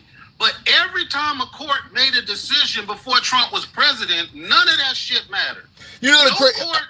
I mentioned that before. Like you believe a confidential informant against Albrego Garcia, but you didn't believe Vice President Mike Pence when he said Trump was trying to steal the election. You know this guy. You don't trust the vice president, but this unknown informant, because he's saying what you like, you agree with him, huh? I mean, right. His Attorney General, Jim Barr, all of them folks you knew saying he was trying to steal the election. You didn't trust any of them, and they weren't confidential. They came out and said it, and you didn't believe none of them. Every grand jury, every regular jury, every judge, any prosecutor, everybody who brought charges against Trump, all of them is bullshit. But this confidential informant, yeah, he's telling the truth. Would you consider ever leaving the country? I have thought about it. I know it'll be a hard transformation for my family, so I'm kind of on the fence. I'm looking at getting maybe dual citizenship, so I could at least be in a position to do it. But it would be a hard sell for probably my wife and kids to want to do it. But I don't see nothing wrong with it. I spent many years in the military. I've seen how other countries live, and everything is not based on what America believes is the American dream or the white picket fence. Like, people live in huts and shacks and are just as happy a family than people that live in big, $100 billion mansions. So yeah, I mean, I would definitely consider it. Obviously, we're not quite there yet, but the problem is we're talking about something we would have never even mentioned 3 months ago. And we're already like, well, I don't want to do it, but I mean, we've moved that fast. Like 3 months ago when you and I were talking, anybody talking about leaving the fucking country? So now we're to the point in only 3 months. Well, it might be a hard sell to my family, but I'm kind of open to it. What are we going to say 3 months from now? We just updated all the kids. Everybody got their passports and everything is in order. So, we're ready if we got to, make an emergency escape. But, I think, we haven't got to that place yet. I think if he declares like a state of emergency or martial law, I think that would probably. What if you start getting verification that American citizens, people of color, black people are disappearing to this area down there with no due process? Oh yeah, I would definitely look into citizenship somewhere else. I'll talk to you in 3 months. I gotta go. I'm telling you, we gonna be talking about that. I guarantee. It's probably I think it's gonna get there. One last thing before I go, it's about Jeremy, and I hate to keep bringing it, but every time I listen to him talk, like he brings up so much bullshit that I have to write this stuff down. He was talking about he needs to take a look at the individual situations of those people who are getting sent over there. At the same time, his president, the guy that he supports, says to all of the J6 people, fuck it, let them all go. He didn't look at no individual cases. He just said, fuck it, let them all go. They've been badly treated. In the place that the place that he sent them to, the place that they were at was a regular prison inside America. Now he disappears this guy to the worst prison in the world. And they tell him, he might have, you know what I'm saying? He might have made a mistake, you know what I'm saying? But he doing some other good stuff. He did say that. He did. I bet he called himself pro-life too. He did say that too. He's doing he made a mistake in this area, but he's doing a great job. And I'm like, how could you be, sending people out of the country without due process and being referred to as also doing a great job? But keep in mind, you got the founding fathers who people, view as great presidents who did a great job, and they were owning slaves and banging kids and everything. So as long as you're doing something for me, that's kind of how the American way is. As long as you're doing something for me, you could be doing all kinds of awful shit to other people, and you can still be viewed as a great guy. That's kind of the American way, apparently. Yeah, going all the way back to the forefathers. We got a history, though. Yeah, we do. Didn't Cal, thanks for coming through. All right, take care. All right, moving on with the program. I want to respond to a comment I saw on my YouTube horizontal. So why do we continue funding things that are not our problem? Because it enriches people in this country. The things that we are funding that are not our problem are enriching some of our citizens. For instance, these constant wars or nation building, there are American corporations that benefit from nation building, benefit from giving the Ukrainians war. Think about all of the war contracts, the weapons contracts we can get from helping out the Ukraine with those weapons. You can now solicit those weapons to other countries and show, well, here's a 6-story building, and here is the aftermath after this device was used. So you can show them how effective the weapons are. There's a reason why America has stayed at war for probably 70, 80 years now. We literally, any conflict around the globe, you can almost be certain that American footprints are on it somewhere.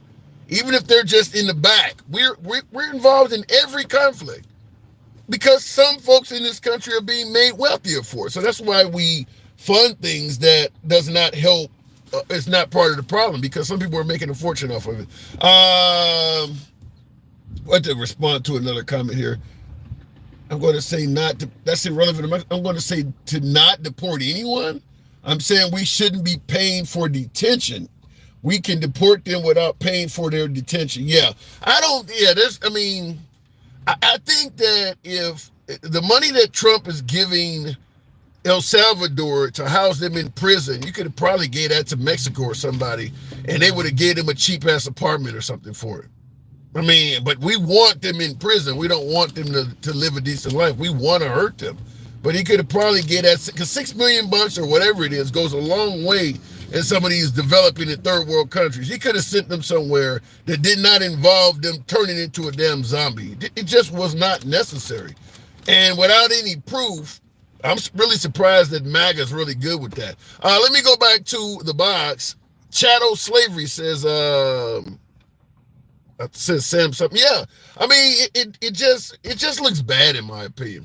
Real quick before I go to the next caller, for folks who don't give a damn about what is his name, Abrego Garcia, I get that, but understand, folks, the world is watching us, and I'm not just talking about the Latin world. The world is watching us. Tourism in America is dropping because it's not just Abrego Garcia or those immigrants that are being sent to El Salvador. People from a host of countries are having problems that they do not deserve while coming into or exiting this country. The border and the customs and border officials are grabbing and detaining people wrongfully for indefinite periods of time at both the southern and the northern border. Citizens from France and Australia and Canada, many of them have tried to come and lead a country in because their visa information was not filled out properly or something like that. They just got detained for a week, a month. These stories are coming out everywhere. So what's happening is a lot of the free world, in addition to the developing world, are starting to turn America into a no-go zone. And we're talking about people that we normally would want to come here. People who are coming here on vacation with plenty of money to spend. Going to Disney World, taking their family to Vegas, all of that. Tourism is down because Trump is treating the people that come here so damn bad. And they are getting privy. They're getting information about what's happening with Garcia. They know that this guy is in prison wrongfully. A lot of nations know what's happening to that guy. So understand that that's going to hurt a host of business markets as well. I'm assuming the Vegas hotel industry, all of the amusement parks, all of that shit's hurting. People are not coming here. Let me go back to the box, not to mention some Americans are starting to leave. Going back to Toothpick. Good evening, Toothpick. Welcome to the program. My damn YouTube thing here is screwed up. Toothpick, good evening. Hey, handsome. How you doing? Man, I don't even know what all this shit going on. Do you think Trump is doing the right thing? Hell no. Why do so many people think otherwise? Either uninformed, willful ignorance, or just maliciousness, or just MAGA syndrome, I guess.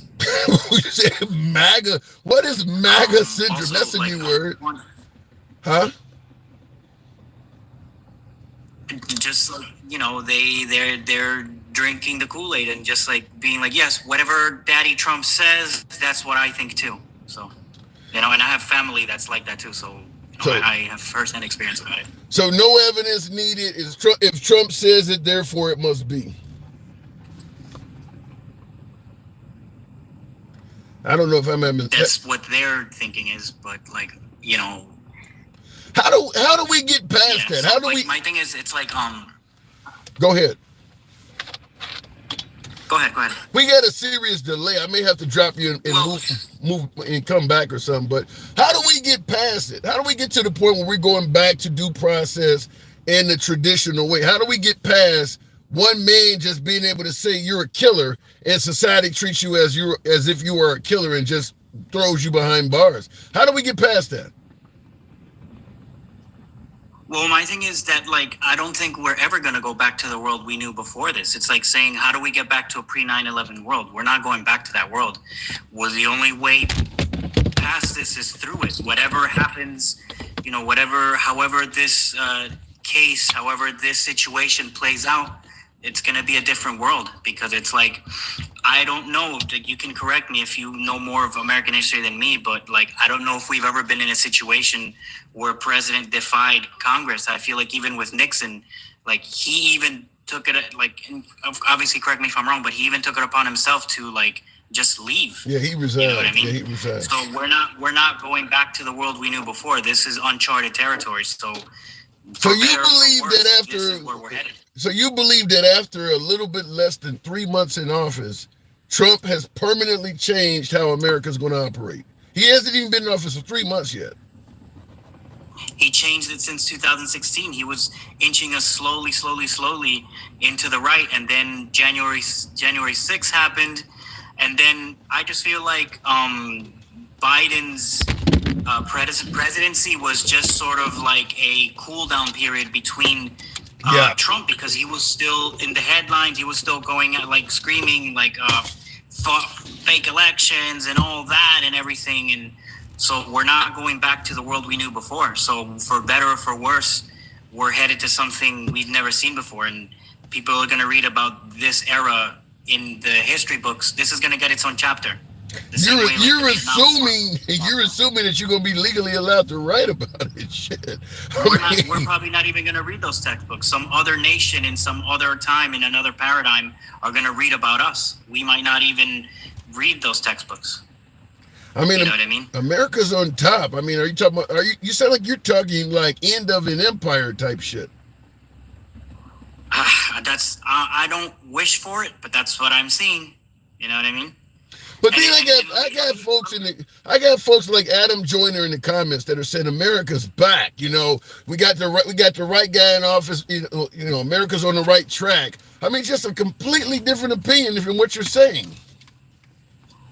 Is America back when we've alienated all of our trading partners? Is America back when we're seeing China sitting back and then allowing the counterfeiting of like luxury goods and seeing our like economy plummeting? Is that what they consider back?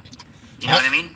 I think the only thing they when they say America's back, the only thing they're considering is the fact that Trump is at the helm. The rest of that shit it doesn't really matter. As long as Trump is in office, all will be well. Exactly. There's also another thing I wanted to touch upon with in regards to Kilmar Abrego Garcia. Sure. I have an uncle who back in the 90s was involved in Salvadoran politics, right? He was running for the Arena Party, which is basically kind of like the Republican Party of El Salvador, right? Okay. So he was in politics, and so he knows a little bit about it. And he commented to my mother the other day because they were talking on the phone, and he was mentioning that a lot of the reason why he's accepting criminals from, sorry, I didn't mean to say criminals, but why he's accepting supposed criminals, right? Because I don't think these people, I think vast majority of them are innocent, right? But like the reason why he's doing this is because this, I guess they must have had a behind closed door deal where Trump promised not to revoke the TPS of Salvadorans here in exchange for Bukele to accept some, what they consider criminals. And then also, we just heard from that, I think he was a senator from Maryland, that he's being paid to be kept there. Yeah, that I'm aware of. I didn't know about the not revoking TPS status, but I think everybody's aware that we are paying El Salvador money to take these people in. I do know that's happening. Yeah. So what he's saying is that maybe that's why he's doing this, because he's trying to sort of protect, quote unquote, the Salvadorans here. But in my opinion, let's entertain that idea, right? Because I'm pretty sure there's a lot of other things, and I'm pretty sure they have their own. I would tell you this: if you're Hispanic and Trump is offering, and you're trusting him at this point from a Hispanic. I mean, if he's talking about protecting the Salvadorians, they need to talk to the Cubanos and the Venezuela. That's exactly what I was going to say. Because it's like, you mean to tell me that the guy who's been screwing people over from the 70s, who hasn't paid attorney's fees from people in 2016 that tried defending him when he broke laws, you mean to tell me the party whose one big core issue of theirs is getting brown people out of this country, you mean to tell me he's going to respect this arbitrary little thing? That would be insane. Yeah, if the El Salvadoran president is believing that, that I mean the chances. He's not as smart as he put himself out to be. And my thing is, right now, I feel like he's dangling let's pretend that is the case, right? If that's the carrot he's using to dangle in front of Bukele's face to get him to accept people, that's just what he's gonna do right now. But once he sees he doesn't need to do that anymore, he's gonna do what he wants to do anyways. And then, he's going to leave Nayib Bukele high and dry like he does every single other person around him. Or even Mike Pence didn't even want it. Like, the vice president wants nothing to do with him. Yeah. This is one where, to me, it's almost predictable. You think he's going to do this to all these other Hispanics and he's going to just leave the El Salvadorans? But not the Salvadorans? Yeah. You know what I mean? Yeah, that was pretty predictable. The chance of him reneging on that is incredibly high. I mean, the minute he's done with what he needs you for, your people coming back home. I mean, that ain't gonna last. Either they're going home to their neighborhood or to Sakan, but they're leaving one way or another in his eyes. Shit, they may know what I mean? Maybe he may get another country to open up a prison and send them there. Exactly. Because you just never know. Remember another thing and I've been hearing this on TikTok too, that I like people that are saying, it's like, remember, Auschwitz wasn't in Germany, it was in Poland. And the threat that they used to say was, they're going to send people to the east. So remember that. Auschwitz wasn't in Poland. It wasn't in Germany. It was in Poland. Now I get all the time when people compare Trump to Adolf, folks suggest all the time liberals are just ridiculous with this, and Adolf and Trump is never going to be like this guy, and it's fear mongering.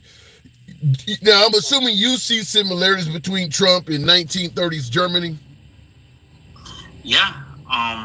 And I mean, I see it a lot with like other dictatorships too, but it's like you can't help but notice there's some echoing to it, and especially with Elon Musk, like doing that salute, and then trying to gaslight everyone that he's not doing it. Come on, bro, that was a Nazi salute. You're talking about the "My heart goes out to you." Yeah, exactly. Don't lie to us. And then it's like if you look into his history, his family grew up during apartheid South Africa, and his family's part of like the alt-right there, and then he went to Germany with the AFD and all that stuff. Come on, bro. Don't lie. We're not stupid. You know what I mean? Well, I mean, there's a lot of people in this country. Not some of us, anyways. I got a lot of MAGA that'll tell you that salute was harmless. Right. It's of course. So where are we? I gotta move it on though, but I mean, so where are we headed? Do you think there will be anything to stop this? I mean, or do you, like my last caller, believe that we will see a day when Americans are being sent off without due process? If we don't continue, my thing is, and I say this because I am worried because obviously I'm Salvadoran, and it's easy for me. I didn't know that. I did not know that. Yeah. So it's easy for me to fall into that trap again. Some ICE agent could grab me and be like, "Oh, he was at MS-13, and like I was born here." You know what I mean? But my thing is, just to answer your question, like I think that we need to continue putting pressure on this, and I think that should we get Kilmar back, I think that would probably spell doom for this whole MAGA thing, because it's like, remember, their tariffs are tanking. He's underwater with every other talking point that he ran on.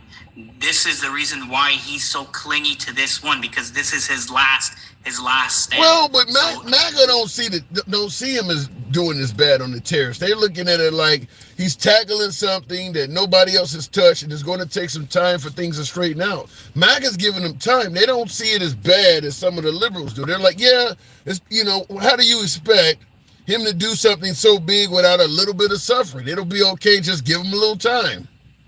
I've seen a lot of like Republican senators and Congress people getting booed and getting screamed at during a lot of town halls to the point where they're not having any. I'm being told those are paid liberals. Of course, that's what they say, but it's like reality doesn't care about your veneration for Trump. You know what I mean? And again, those senators and congressmen, they know it too. That's why they stopped having all those town halls. So a lot of those people know, and they see the writing on the wall. And again, this is why Trump is being so, like, why he's being so strong on sticking to this point. Because if this fails, they have nothing else. Then everything else is just denial. And then everybody else around him is going to turn. Any chance, last question, any chance El Borrego gets brought back, or will he just rot down there in that sea cot? That's hard because back when Nayib Bukele first opened that prison, a big bragging point was that he was bringing hardened criminals into that prison, and to an extent that is true. And I don't think we have enough time for me to get into the Salvadoran side of it. But like a big bragging point was that these people were either going to be released in 50 years or never. 50 years. What are you releasing? If you do 50 of that, what's coming out? Exactly.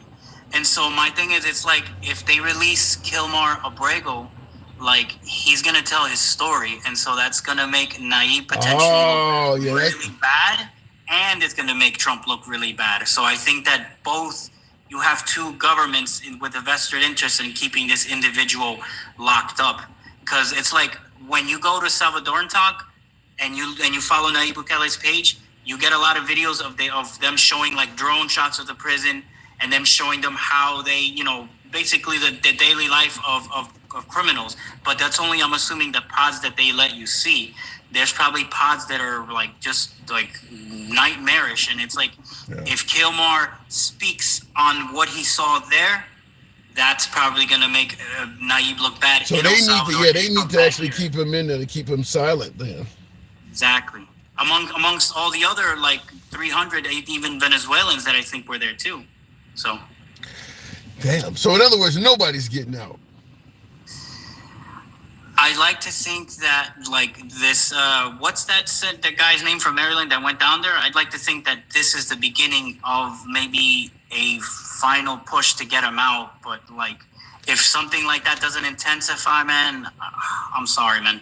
And that's granted that he's still alive, because a lot of people are saying that he might not even be alive anymore, which is sad. I mean, he could have decided he just don't want to live anymore. Like Epstein, he just decided he didn't want to live anymore. That absolutely could happen. I got to move it on toothpick, but that is just disturbing, for lack of a better word. That is just disturbing. Well, thanks for coming through, man. Hey, man. Have a good one. You too.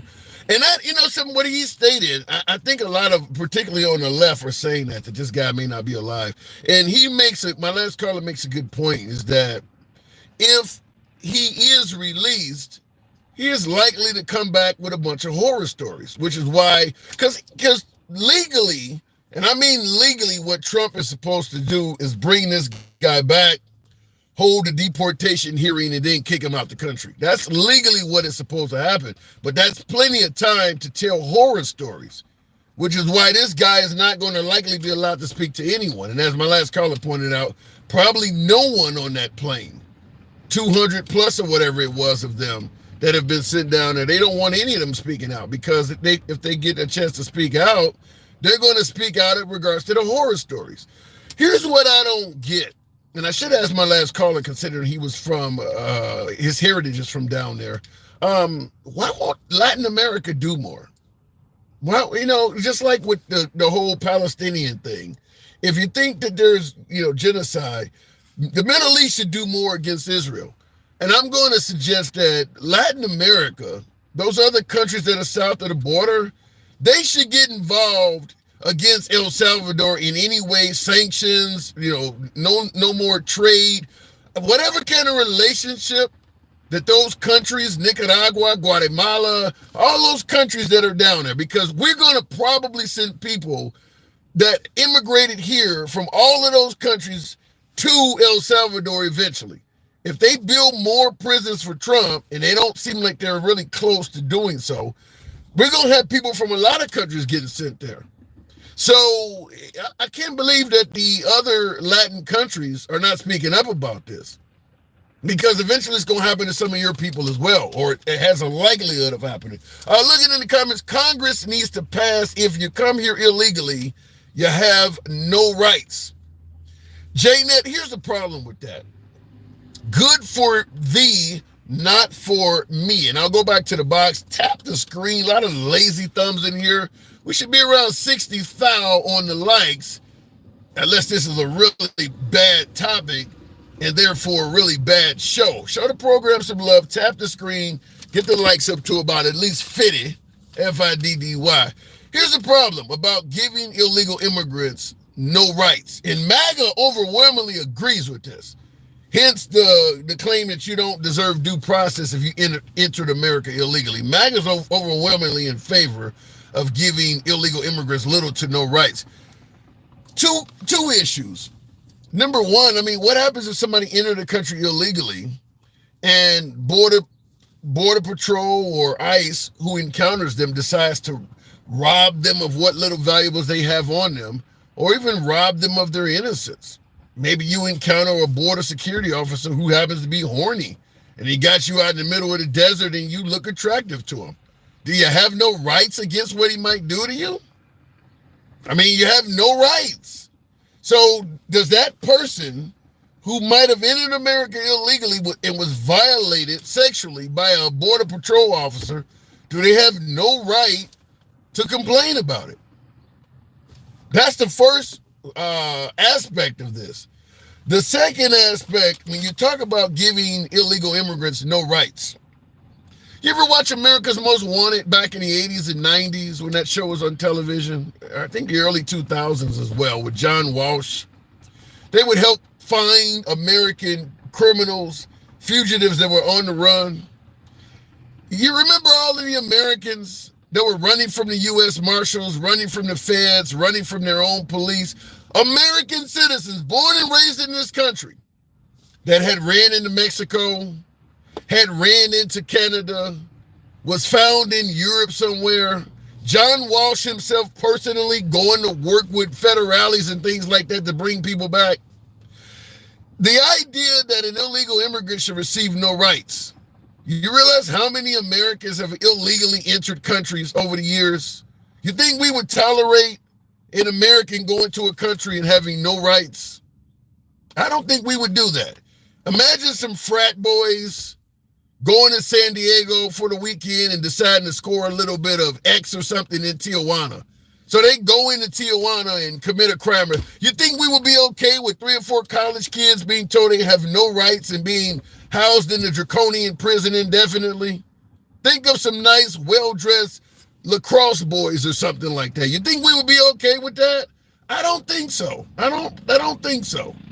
I think it's great for thee, but not for me. I don't think we would be okay with someone telling our citizens, because you entered our country illegally, we're going to send you to prison forever.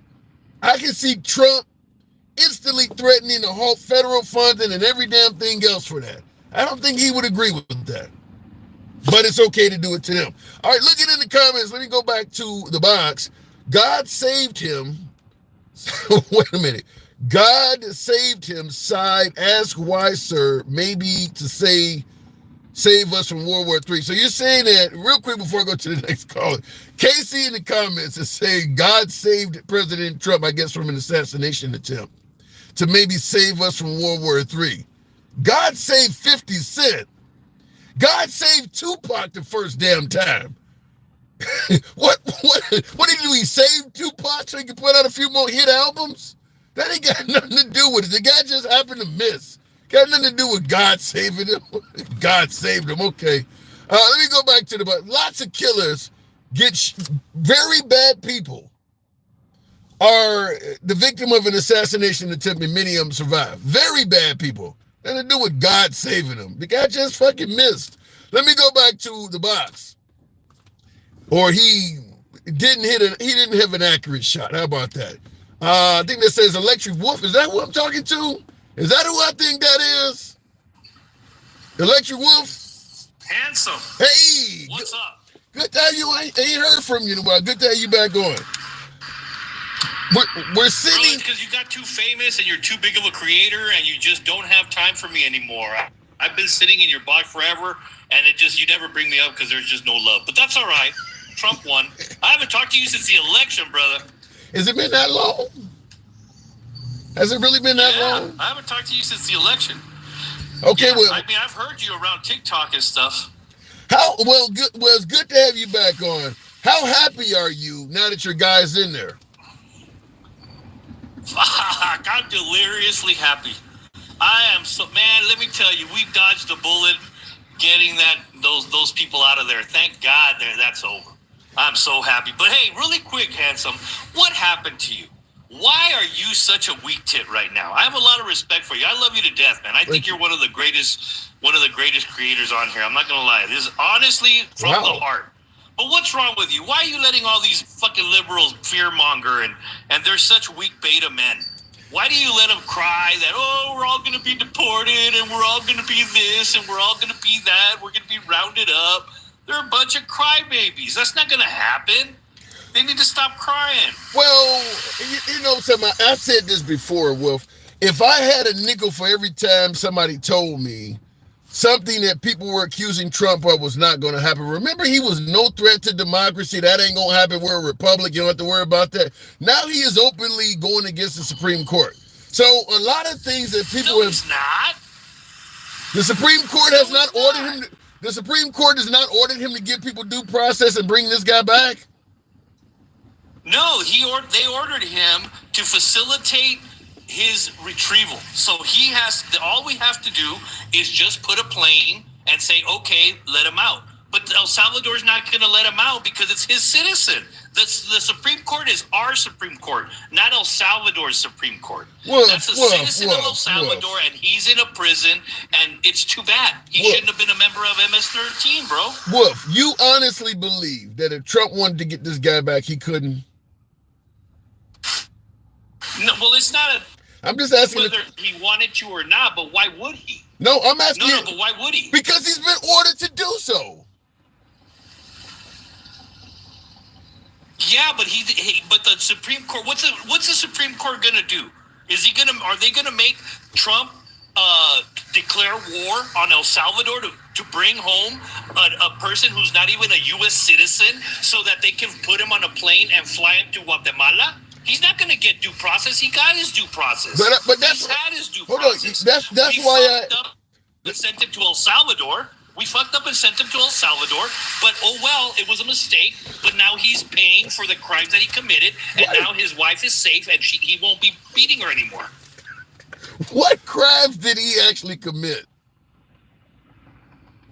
Well, he was beating the shit out of her. He was not beating the shit out of her. She put a temporary restraining order on her. No, come on. She was all cut up and all this shit. I don't care if she changed her mind and shit like that. That's on her. But he was a fucking piece of shit. And I don't care what people say. He was a piece of shit. He got deported because he was an MS-13. And all these people who are coming up and saying, we don't know what gangs are like. Look into MS-13, and these guys are equal to the cartel in their viciousness. Okay, hold on.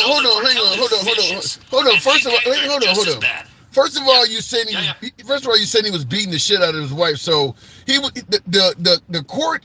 Well, not even court, because she didn't even get an actual case on him, but her restraining order or whatever was from 2021. So you're saying that even though that was from 2021 and it's 2025 right now, he's been beating the shit out of her for the last 4 years, and there's just simply no police or anything was called. Oh, I don't know. I mean, he may have, he may not have, but I don't care.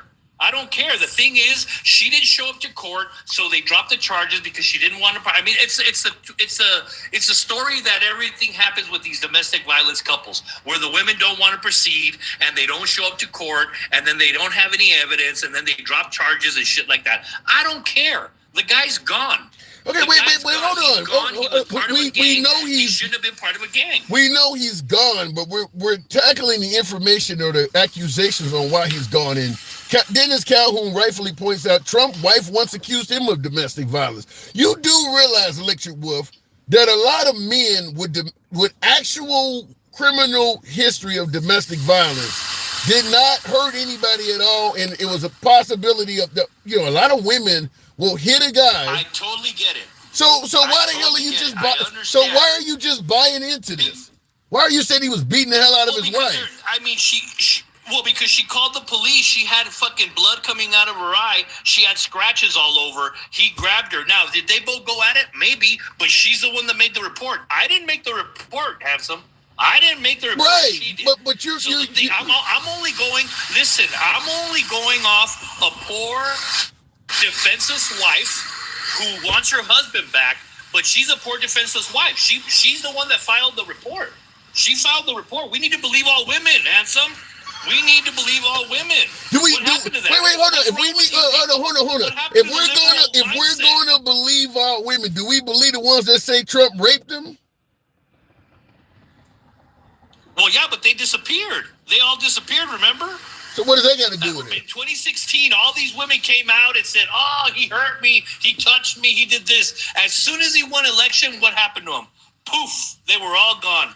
They were all gone. Nobody showed up anymore. No one ever said anything else. Nothing ever happened. But they didn't file a case. E.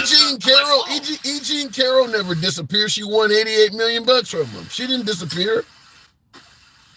Well, yeah, but that wasn't from a rape. Yeah, it is. That was from a. But she accused him. She accused him of sexual assault. Do we believe her? Yeah, but he never penetrated her. Remember, he never touched her. Well, I don't know. I don't believe her, but I mean, she accused a lot of people. I thought you just said. Wait, hold on. I thought you just said. You just said we gotta believe all women. There's no belief police report. You just said police report. I know. You just said you got to believe all women. I'm a hypocrite. I know. I totally get it. I'm a hypocrite, bro. But the thing you're not understanding is there was no charges on Trump. She never made a police report. She never got a temporary restraining order. She never put it down on paper all those years ago.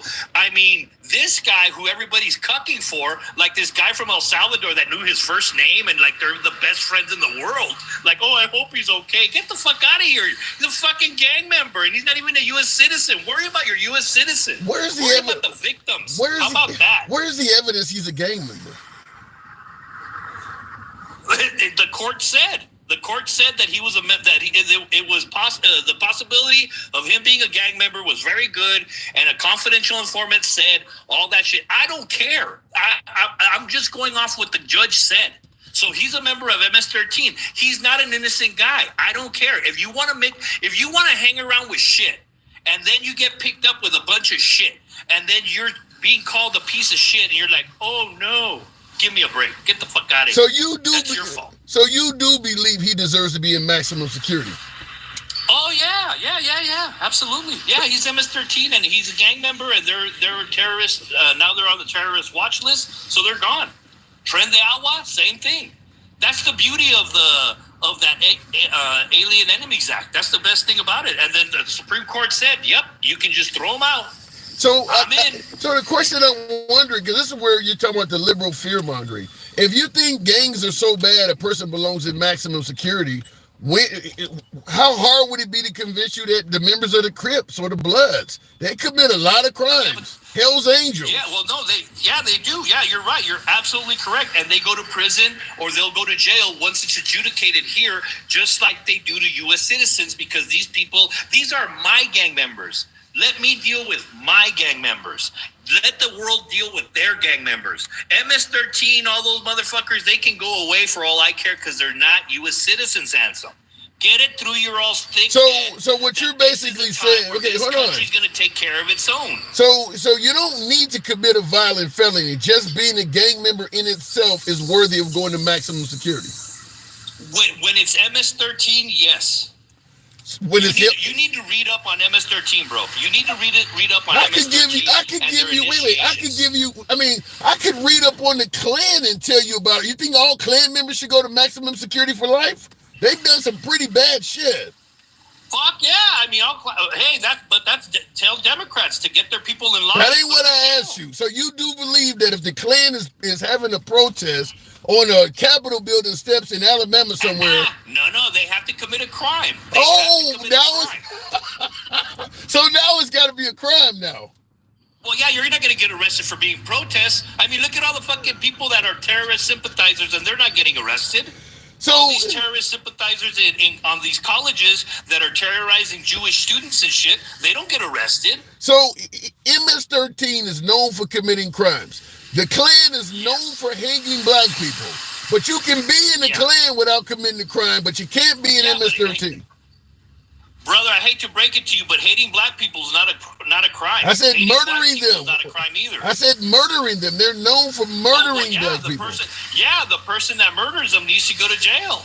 But just simply being in the Klan alone is not worthy of sending you to prison. No, well, because the Klan's not under the terrorist watch list. Why is that not so?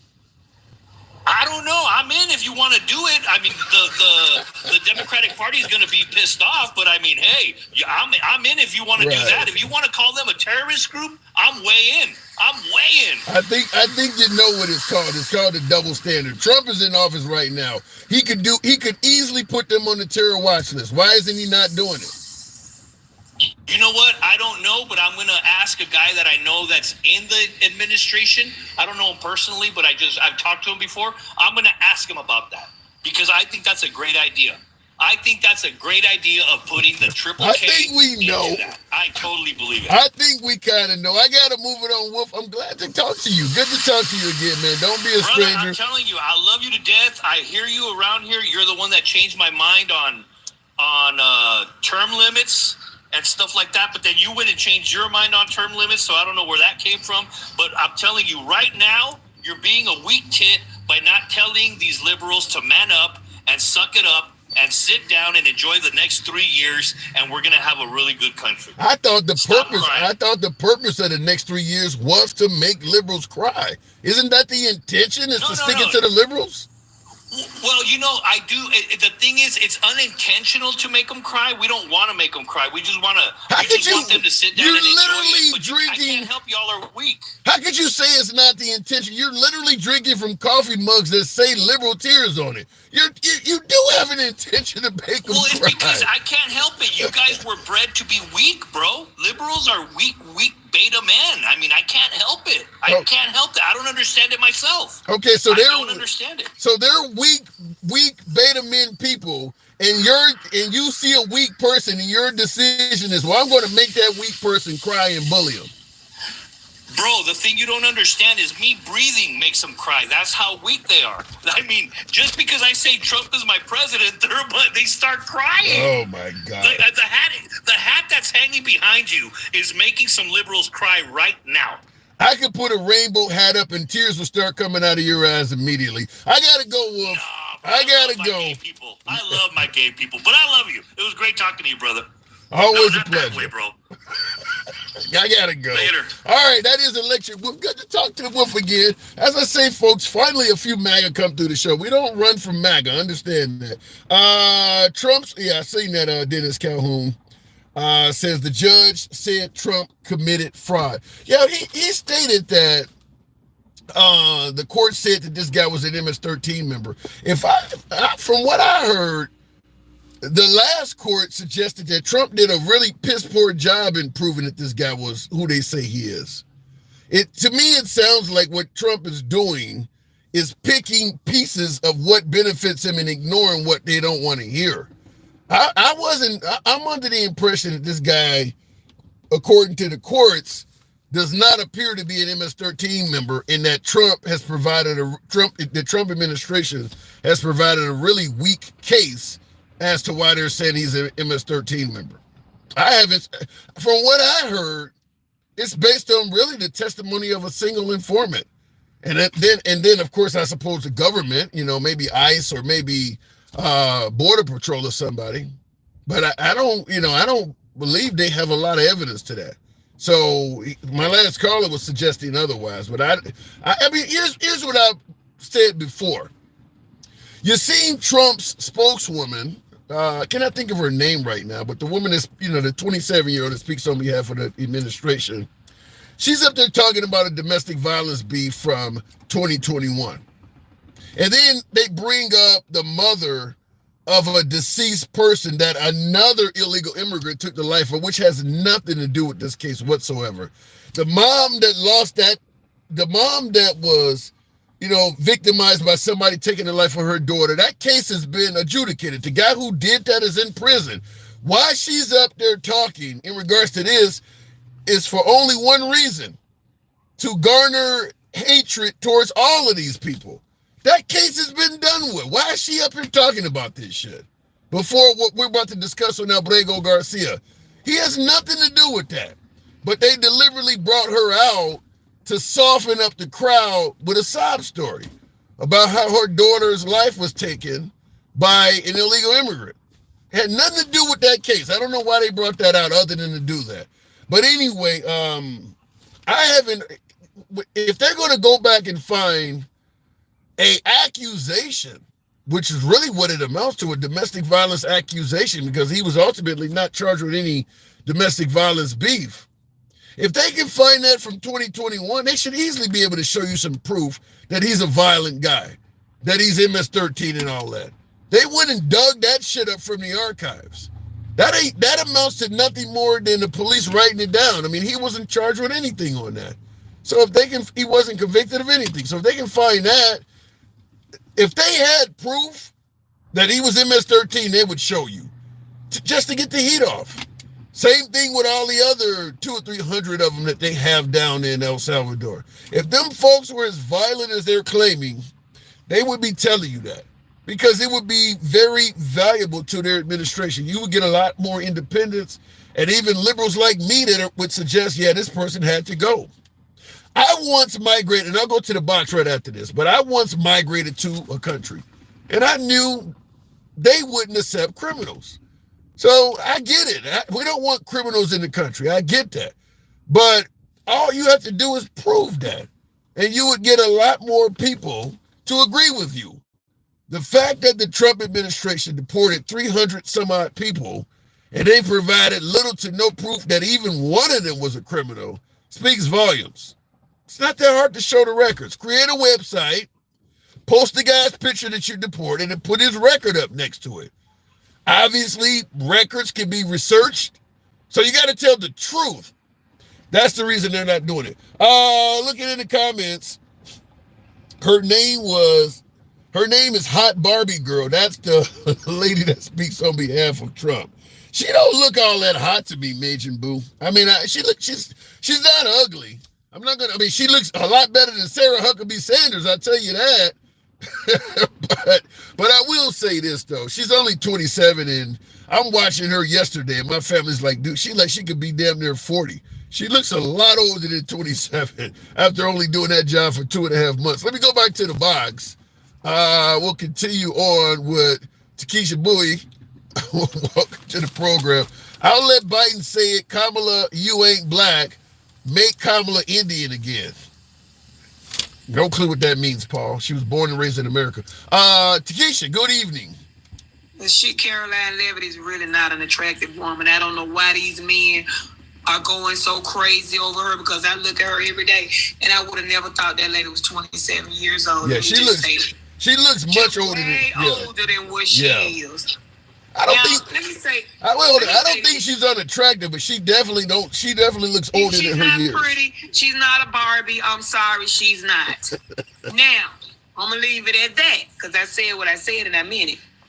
Now, I want to address something that Electric Wolf kept saying about liberal men being betas and being soft and crying and stuff. I just want to ask you, handsome, who is the man that sits up when somebody say something about him and make tweets and give him names and nicknames and always talking about how people talk about him and always got to say something back? Our president. Okay, so what is he? He couldn't be an alpha male if everything somebody say about him hurt his feelings, where he got to come back and give him nicknames and say something. So Electric Wolf, let it go. I never could understand that the right always refer to the left as snowflakes and things like that. You're right. There's no way anybody of any prominence would be insulting Trump the way Trump insults others without him actually having and MAGA would have a problem with it too. So I don't get it. What's alpha about that? Nothing. And we ain't over here crying on the liberal side, handsome. They cry more on the right than we cry on the left. Because the time you said something about Donald Trump, baby, they done sold out of Kleenex at the stores. So cut it out, Electric Wolf. Really cut it out. I saw Andy in here. She was. I was about to bring her up and let her talk to him, because she was like, I want to talk to him, but she dropped out. You should have. She dropped out. I looked in the box. She dropped out. He played too much. He played way too much for me. And then he started saying stuff. And then he gonna say, well, I am a hypocrite. Apparently you are, because you kept on talking about somebody else did. But when you asked him about Trump, he changed his whole man. Yeah. When I asked him about the gangs, he was okay with doing the worst to MS-13. But when I start talking about the KKK, well, suddenly now you got to commit a crime first. Correct. Yeah. He bobbed and weaved harder than Muhammad Ali in the ring, man. He really did. So what's up, handsome? What we doing? I mean, I'm just trying to figure this out. That why have we gotten to a point where if Trump says you're a bad person, you're a bad person? No proof needed. Didn't I tell you that man went around and kept having them rallies so he could be the only voice MAGA heard? And the more he pounded into their head his voice, they started believing everything he said. So whatever he say is the truth. It don't matter if they see the proof. It don't matter if you show them the proof. It's just like when you show them videos of things he said that they swear he didn't say. Most of them will swear it's AI, and then the other half gonna say, well, he didn't mean it like that. Yeah, one of my first callers. Wrong, handsome. I've never seen a perfect person in the deity of Donald Trump. And for that man that said that God saved Trump, so that we could not get another World War III.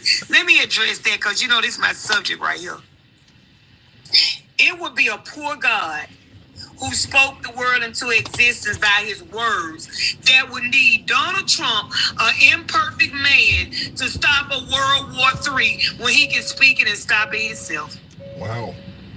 God does not need Donald Trump to save America when he can speak it and it'll be saved. Y'all stop giving Trump all this power that God has not given him. Why do you think that? Why do you think that is? Because I was at a Trump rally. I've been to a couple of them at least, and I had somebody look me dead in the eye and tell me that God sent Trump to save this nation. I've had somebody tell me that directly to my face. Because they're ignorant of the word. Listen, they say they're Christian, but they can't tell you a Bible verse. They don't know what the word is. They don't know how God uses people. They don't know how God don't use people. They really think that Donald Trump was sent here to save America. God ain't trying to save America. If they would read their Bible in Revelation, they would already know this. Well, they do think he was a successful politician. He started out as a businessman. He had a good economy the first time. They do. That was Obama's economy. Yeah, but it didn't get worse under him, did it not? It does. Let me say this. It's just like, say you was the president of a bank, right? No, say you was the president of a corporation and you got fired and I came in the next week and whatever you was working on turned into a success, but they gave me the credit for it and I got the bonus for it. But you did all the work and it was your project, but they're going to give me the credit for it. Do you think that's right? I think that's the way it is, because if the project failed, hold on. If the project failed, you're going to get credit for it too. But the project did not fail. I'm asking a question, Hanson. I've said this. Would you be okay with me getting the credit for your hard work and I've done nothing to add to your hard work? I don't work. You fired me from the bank. I don't care at that point. See, you trying, you know what? I'm not even your big tattoo pop head ass. Listen, let me tell you. Here's the point. I believe this. When you're president, it's like you're the coach of a team. You get credit for the wins and losses of the team. I don't care if you do nothing. If you just got a star player on the team and he's scoring all the points even without your coaching, they're going to still give you a ring at the end of the season. You get credit for the wins or losses regardless. You're the coach. If the team wins, you get blamed for it. If you get a player that sucks, even if you're a great coach, they may fire you because you're getting credit for the losses. So if you're president, and because if Trump came in power, and let's say what you're saying here, Obama gave him a good economy. If Trump became president and fucked it up, he's going to get blamed for it. So if he becomes president and it keeps it going, he keeps the economy going, why don't he get credit for that? It's according to what he did to F it up. Like right now, he effing up. We ain't got no friends nowhere. So we ain't got no friends. No. China has stopped giving Boeing our business. The EU done turned to China for some things. We just losing stuff everywhere. That's big. That China Boeing contract. Because of the tariffs. So this is on Donald Trump. You cannot give Biden no blame for nothing that's going on that these tariffs are causing, right? That China Boeing contract has got to be hurt. That's got to really hurt Boeing. That's a lot of aircraft. That's huge right there. Wow. That's huge. But a lot of folks do believe, Takesha, that what Trump is doing is a noble deed because he's tackling the trade imbalance. And it's going to take a little bit of pain, but at the end of the day, it's going to be beneficial to this country. These folks going to be dead and gone, still waiting on these tariffs to produce some money. I actually believe that, too. They're going to be dead and gone, and they're going to still be saying from the grave, give him more time. It's going to work out. This is going to be a great thing. Just give him, I know I'm dead, but give him more time. You know something, when you think about how long it takes for what the plan is in store for what he's doing, I do feel that way, that it's going to take, I'm in my early 50s. It's going to be outside of my working life. It's going to be 20, 30 years down the road if it actually does culminate at all. But I do believe that you're right. They will continue saying, give it more time. Just like they keep saying the stock market going to come back. While it's rebuilding itself, handsome, you ain't making no money. Because first it got to rebuild to where you were before you can get any gain.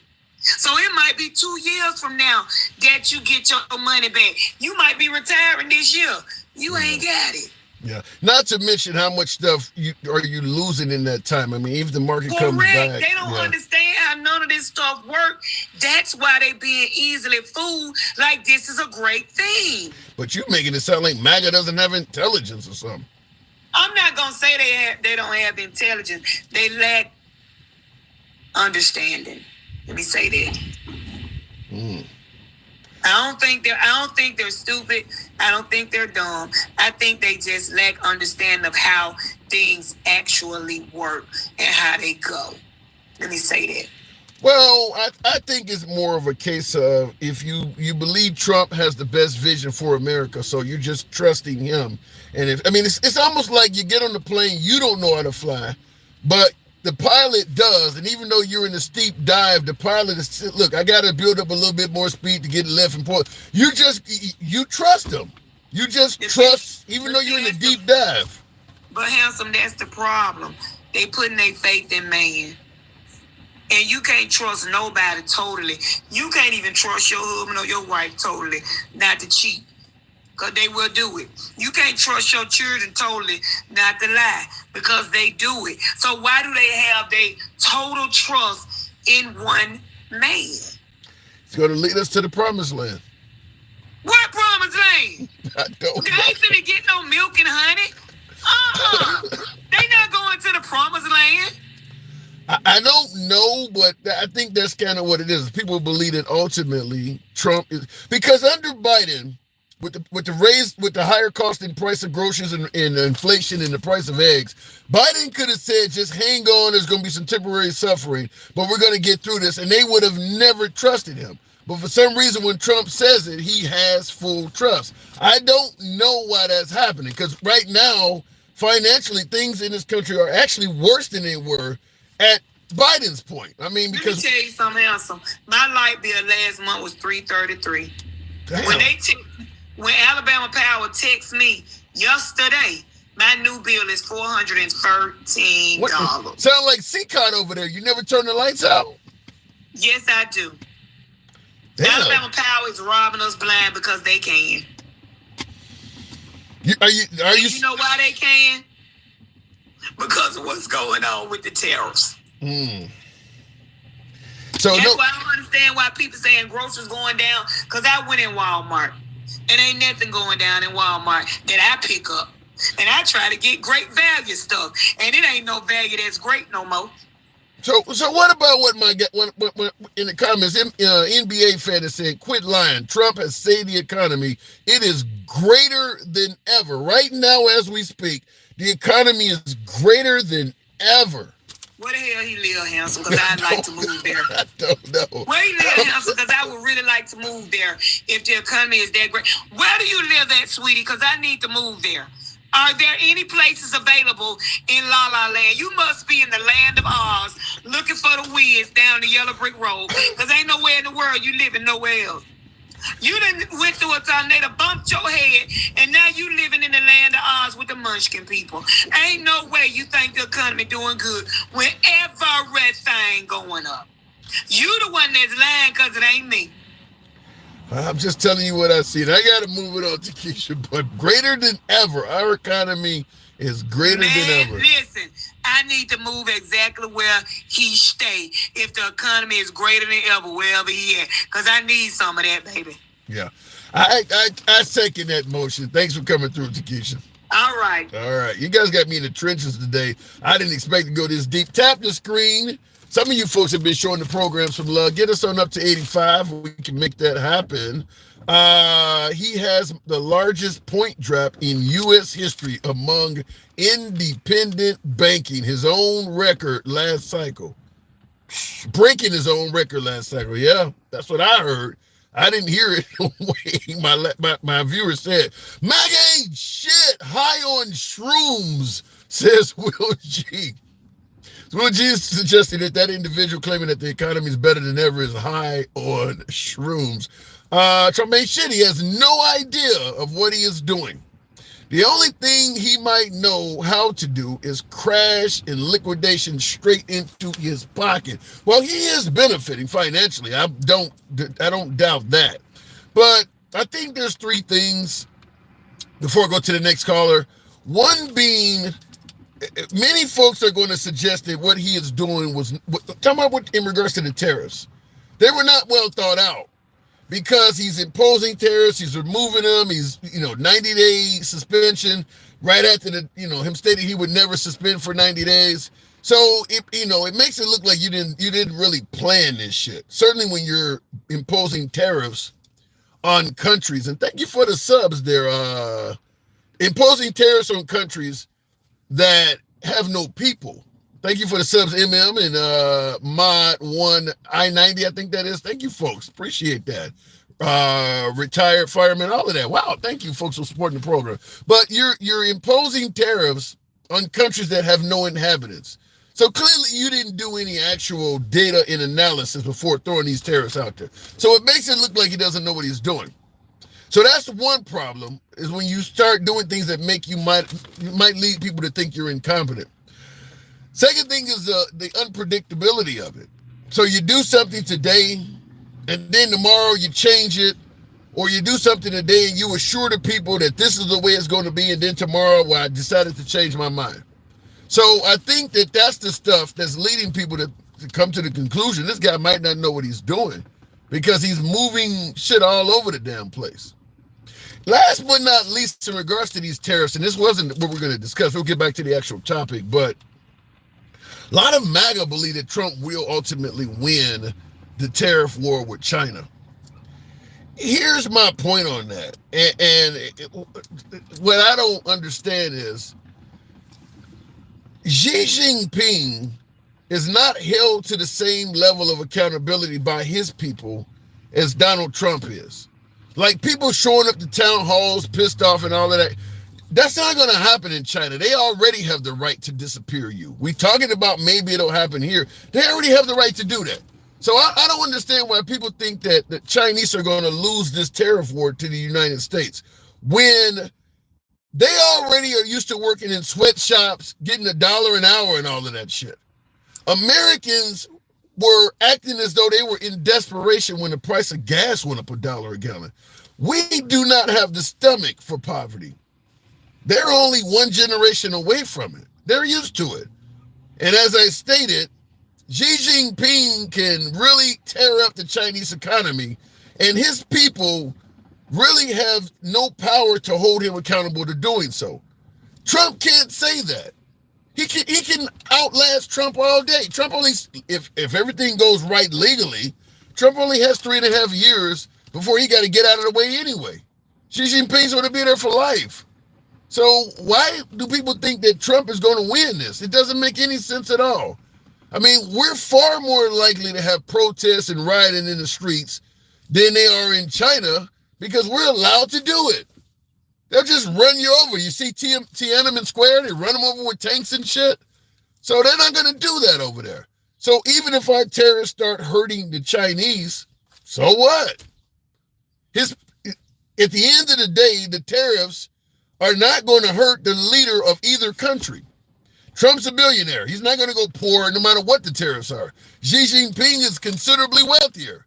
So the tariffs are not hurting the leaders. It's hurting the people.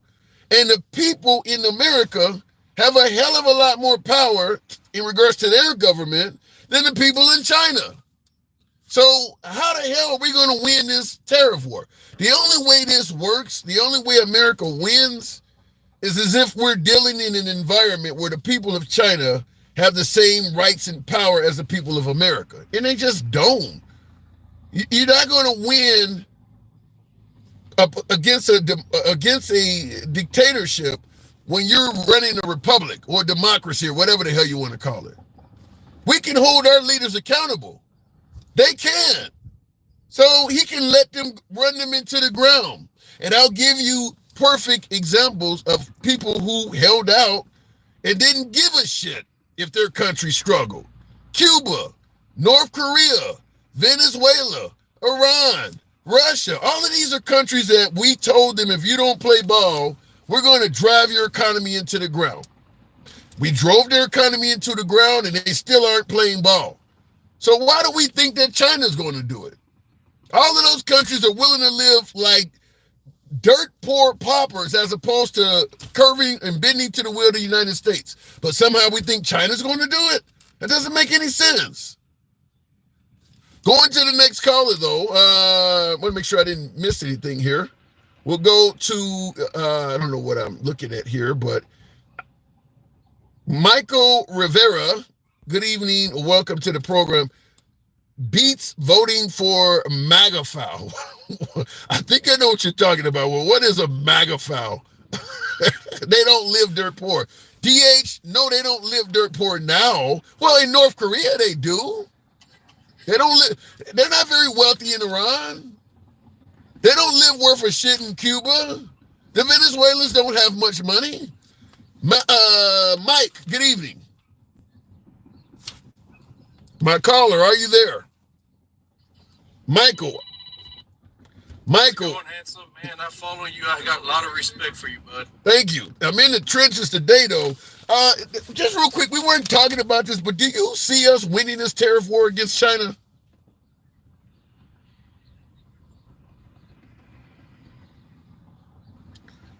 Man, I think I do. I think I do see us winning. It's going to take a little bit. There's going to be some pain, but I think we're good. You know, they sell a lot of stuff to the world. They got a lot to lose, and I think that at the end of the day, the American people can afford to pay. We might bitch and whine and cry about it, but we can afford to pay an extra $1 or $2 versus some of them people, third world countries and stuff. They can't do that. Yeah, but they literally like. Yeah, but when you say low wages, they cannot afford to it. Yeah, they actually make more now than they did 20, 30 years ago because they do deal with us so much. So they can afford to go. If you're saying Americans can afford to go backwards a little bit, they certainly can.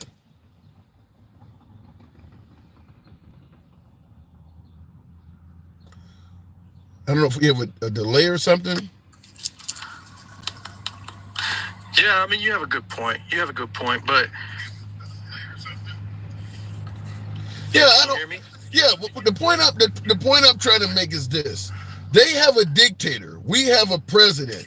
Even if the people in China starts to starve, what if Xi Jinping says, "I don't give a damn how poor we get. We're never going to bow down to the United States." He's a dictator. I got an echo.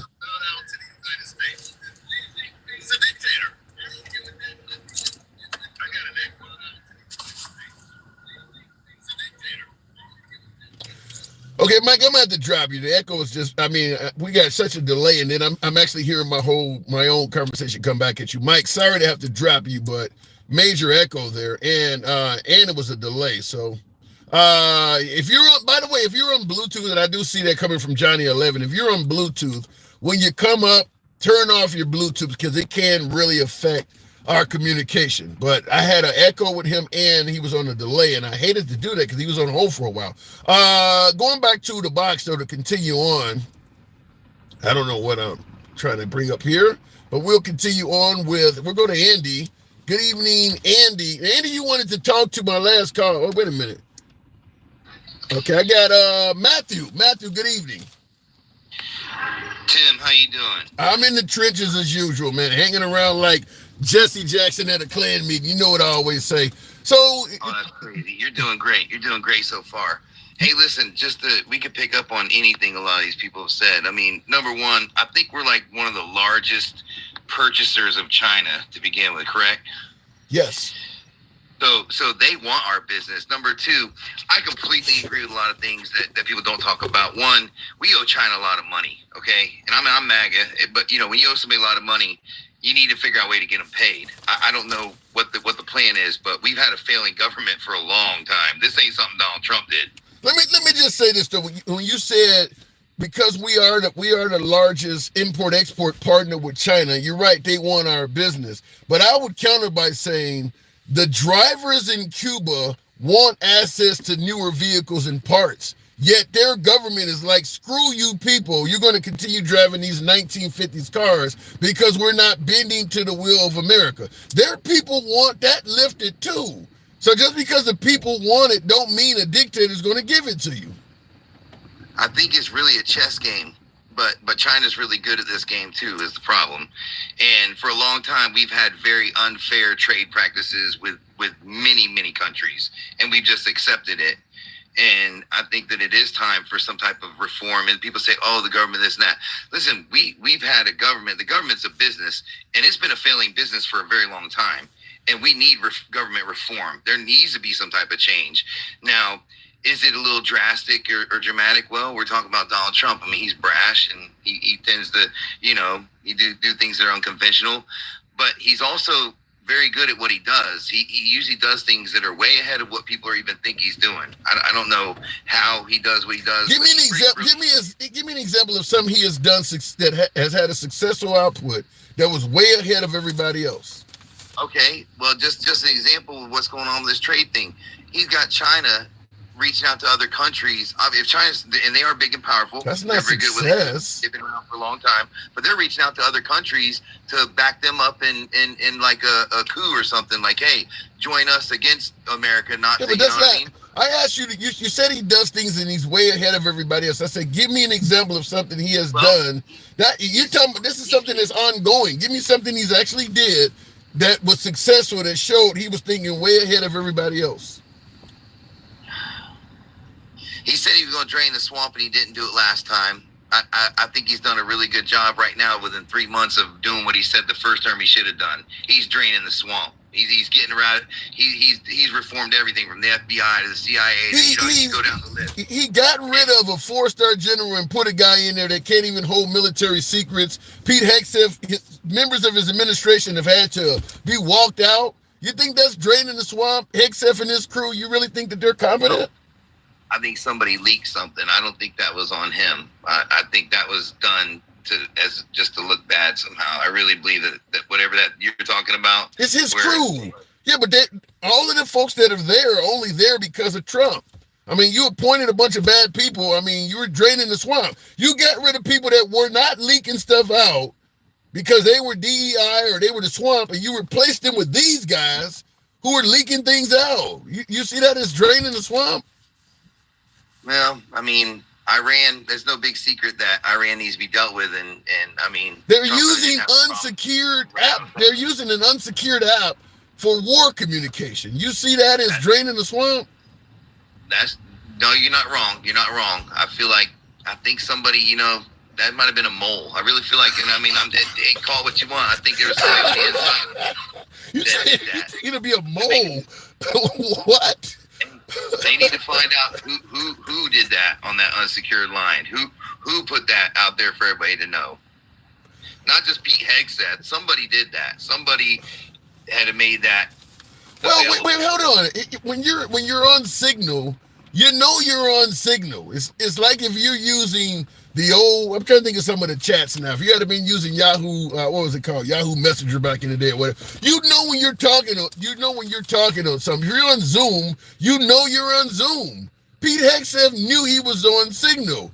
Tulsi Gabbard knew she was on Signal.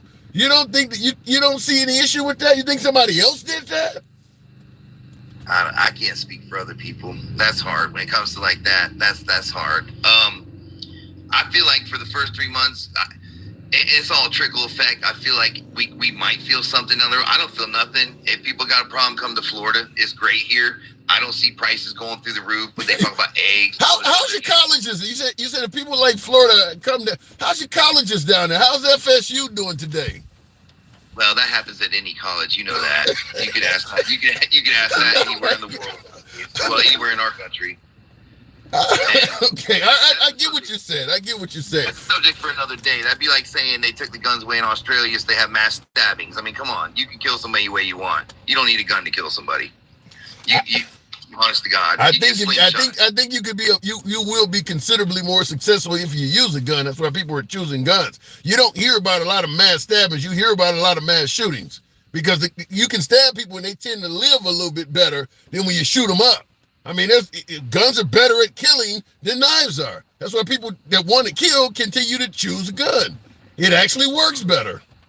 There's definitely a mental health problem in this country. Any idea if we're doing anything about that now that we got Trump in there? Yeah, I don't know. Maybe he should have appointed a mental health counselor or somebody in charge of that mess. Well, he did put in Kennedy in there. How's Kennedy doing, Mr. HHS? Well, listen, there's something to be said about when you say 1 in 5,000 people have autism 30 years ago, and now it's 1 in every whatever. That's a pretty significant number. I can't hear him over this. I cannot hear them over the kids screaming about the measles, though. Well, I can tell you this real quick, and see, my wife, she'd say, Matthew, don't, whatever. But listen, I can tell you 4 years ago, before Trump was even in office, while Biden was in office, this is true as fact. I knew somebody that was in the CIA that left the CIA because they couldn't do it no more. They said all the lies and the BS that these people do. They were going to introduce measles. The government was going to put measles out there. I knew this 4 years ago. There was going to be a measles outbreak that the CIA was going to release to do this deliberately as a panic or to cause people to want to go out and get vaccines again, whatever you want to call it. This was set up years ago in the making. I promise you. How can you, if everybody is vaccinated against this, you can release it all you want. It ain't going to hurt anybody. But if they're not, and people get measles and there's an outbreak and they hype it up on the Democratic news channels, and next thing you know, everybody's running to get vaccines again, right? So you believe it's a possibility that the CIA deliberately, intentionally released measles upon his own people? This person left the CIA because of that, what they knew, that it was going to be intentionally released within a few years of them learning this knowledge, and they want to keep a government job, so they left their job and joined, like, I forget, like some type of like DC police or something. They became a police officer or some type of governmental job to keep their benefits, but they left the CIA because they couldn't do it no more, knowing the type of information they knew. You get this from a Pete Hegseth leak or something? Why would they do this?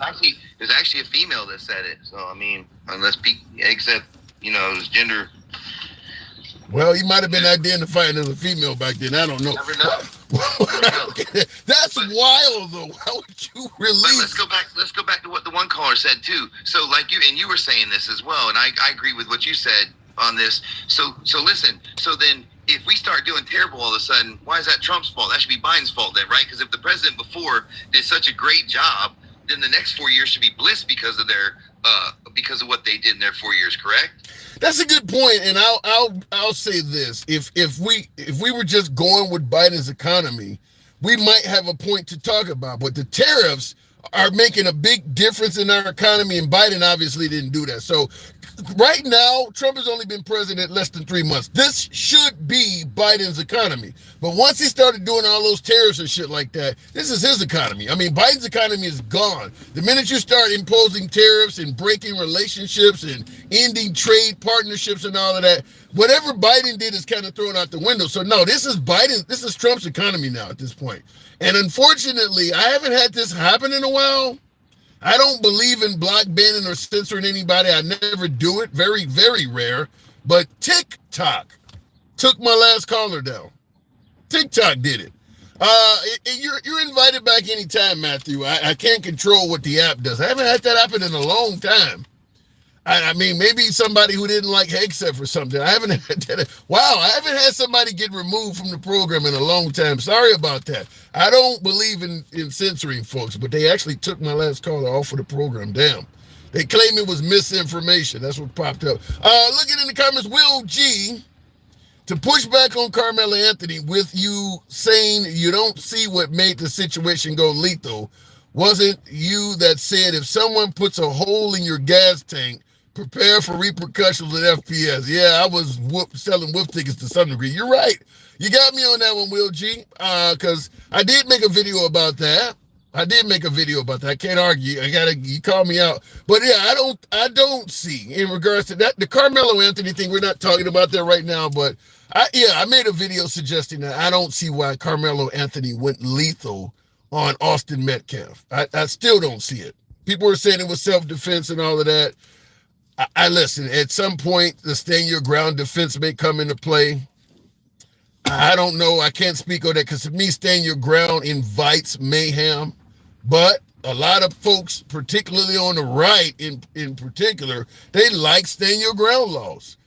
And to me, I believe that we are all better off when we make a solemn effort to de-escalate conflicts. Stand your ground is the opposite. Stand your ground. You have no duty to retreat, no duty to de-escalate.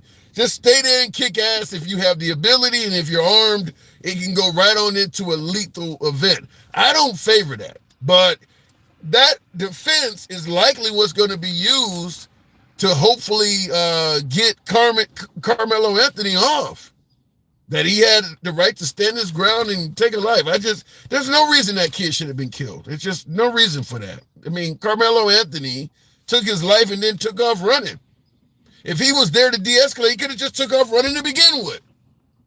Obviously, you had a path to escape. You didn't have to kill the guy.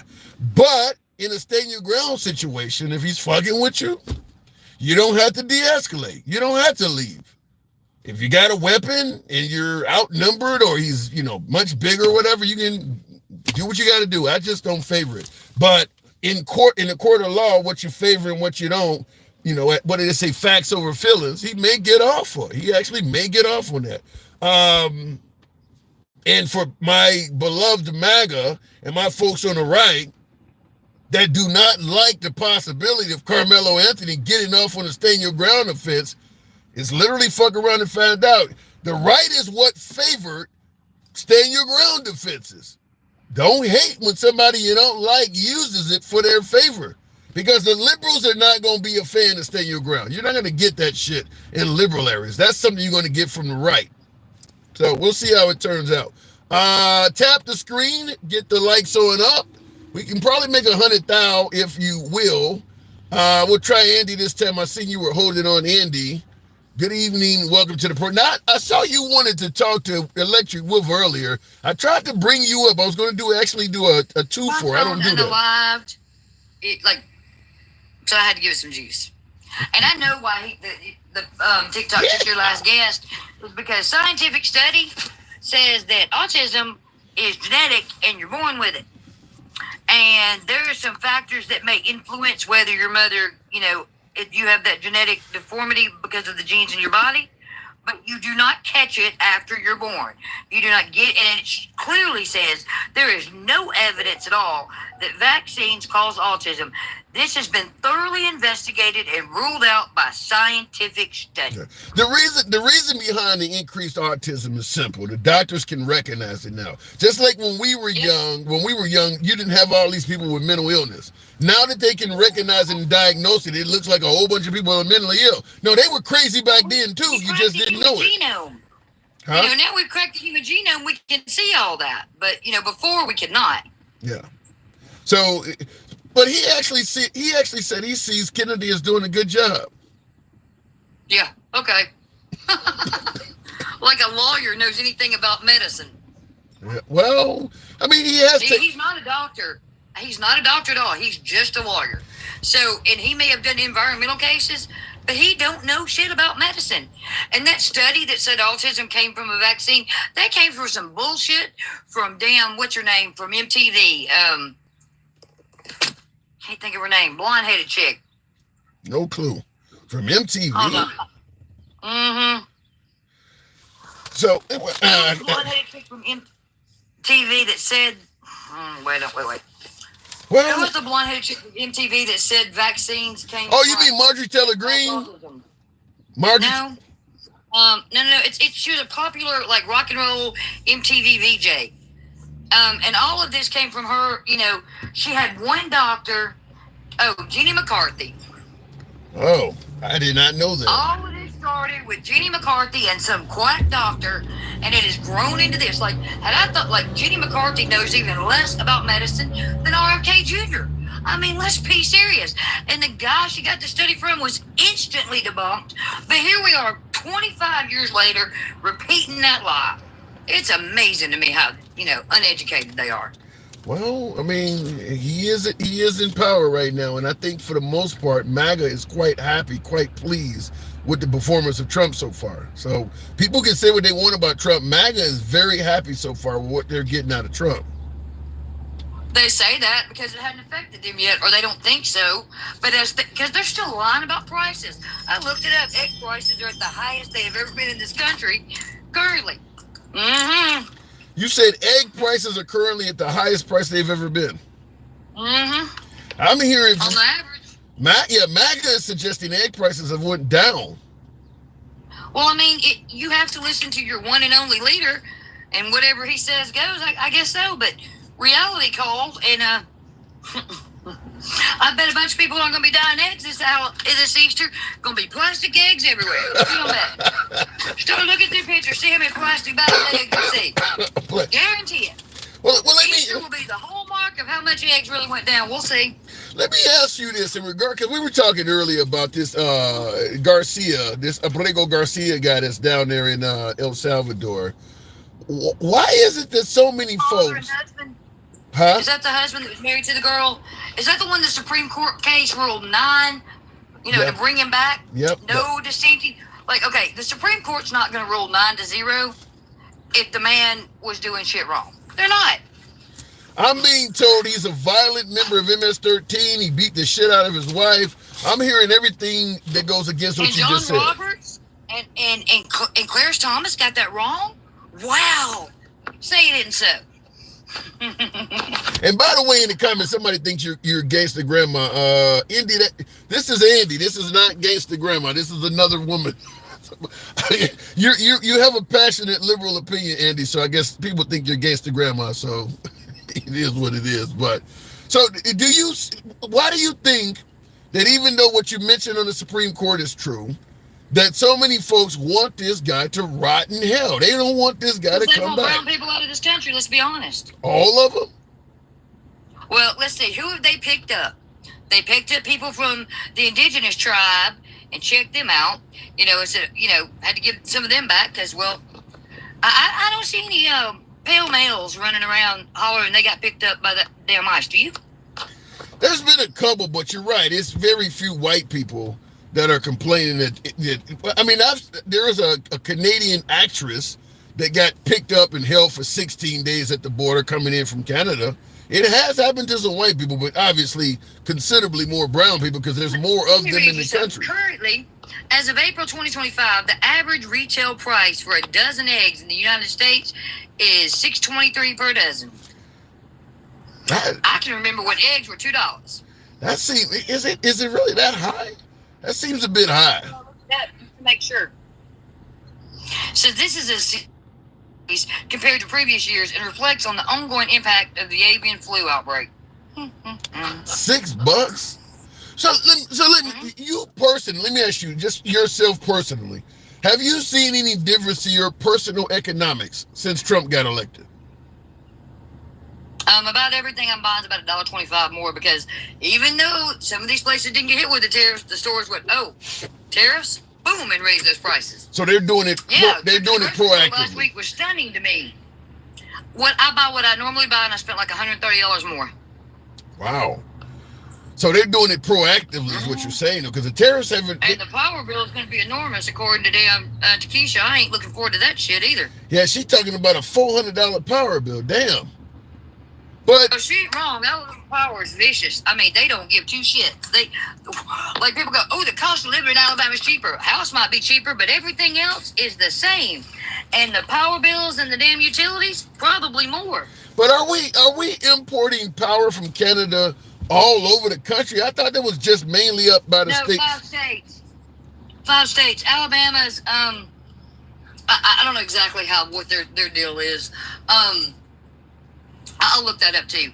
But like how would that? Part of the problem that I see is like they want all this stuff made here, but the unemployment rate is 4.2 now that Trump fired a bunch of people, but it was 3.6 when Biden left office. Where are they gonna get all these employees for all these jobs? Well, maybe some juveniles could do so. I don't know. That's a good question. I don't. Even with all the juveniles, they're still not going to have enough people do all those jobs. Where, they are not thinking with, I had hero worship one time too, but that shit is detrimental to your health. Well, I do believe that some of this is not well thought out. Like you mentioned with the, you're getting rid of all the immigrants, and Americans don't want those jobs. So I do believe, as you're stating, that some of it's not well thought out. But as Takesha was pointing out, some of this shit is probably not going to be realized until long after Trump's gone. If he only has 3.5 years remaining, like for instance, the idea that we're going to get rid of manufacturing overseas and bring it back to America, that's not something that will have culminated in 3 years. It takes longer than that. So Trump, I guess he could get it started, but it'll end up happening under a different president. And you know what I just stated, whoever's in office when it happens, they're the one that's going to be bragging about getting credit. But I can't imagine all of this stuff happening like that. I mean, you're right. And on top of that, like, they're not thinking that, because they're cheering for parts of the Constitution to go away, like due process. Like, and when that senator went to El Salvador to check on said man, the vice president of El Salvador said Trump is paying us to keep him here. I think we knew that already. I mean, the issue I have is this: even if Trump is paying him, but Trump is saying he can't get him back, which is an out and out lie. And Trump didn't even realize when he says that. Do you know how weak he looks? No, he doesn't. He doesn't look weak because nobody believes that he can't get the guy back. Everybody knows he's selling whiff tickets. Even MAGA, the MAGA who normally believe, MAGA knows sometimes when Trump is lying. I don't think anybody that supports Trump believes that if he wanted to get that guy back, he couldn't do it. They just don't believe the guy should come back. So it's okay with Trump lying about it. Look how mad they are. They're so cute. Because realistically, I don't care what y'all think, by the way. I live in reality. Like, with the upcoming storm seasons we're going to have, Trump talking about giving it to the states, that's not going to hurt the middle of the country, but it's going to wipe out the East Coast. Because I looked up what Katrina cost, and it was more than the state's GDP for Louisiana. Damn. For one hurricane. So you start adding those numbers up, they won't be able to pay for anything. Nothing. Forget the schools. Well, with the idea that and when you allow that to happen and all that debris and garbage is on the ground, it breeds disease.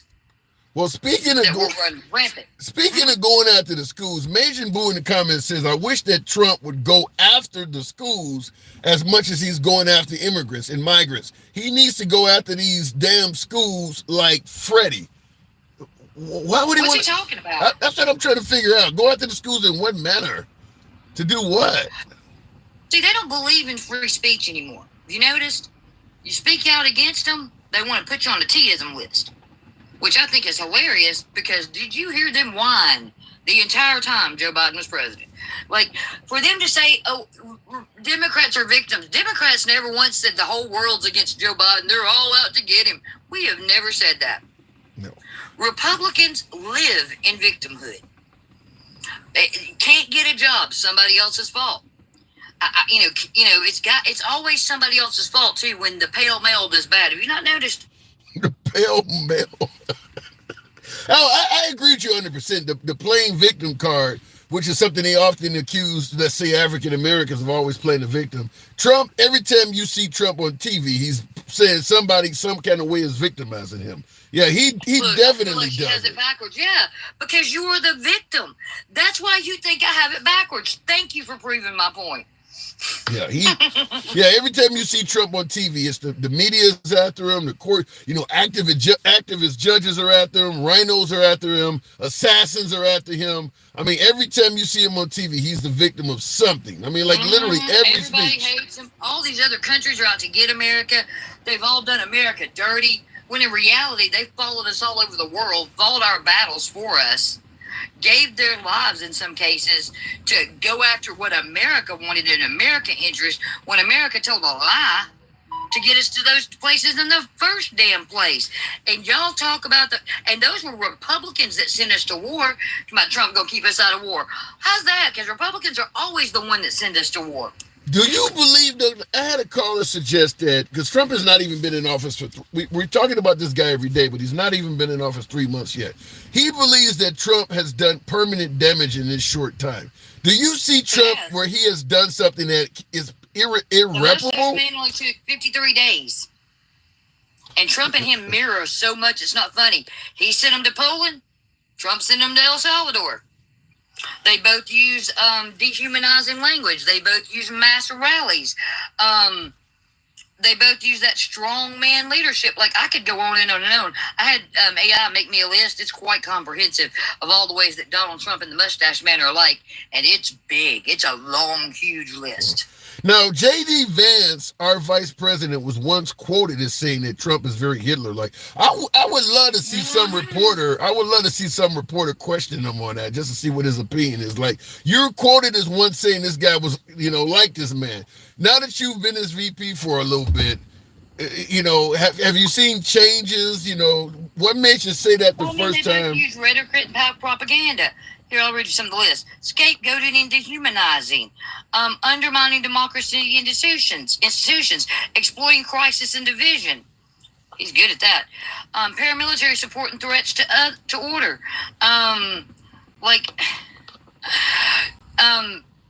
The mustache man said, "I'm your sole leader." Donald Trump said, "Only I can fix it." They both had mass rallies, media dominance, and scapegoating. Donald Trump blames the immigrants, the minorities, and political opponents. The mustache blamed the Jewish people, disabled people, the LGBTQ plus people, and political opponents.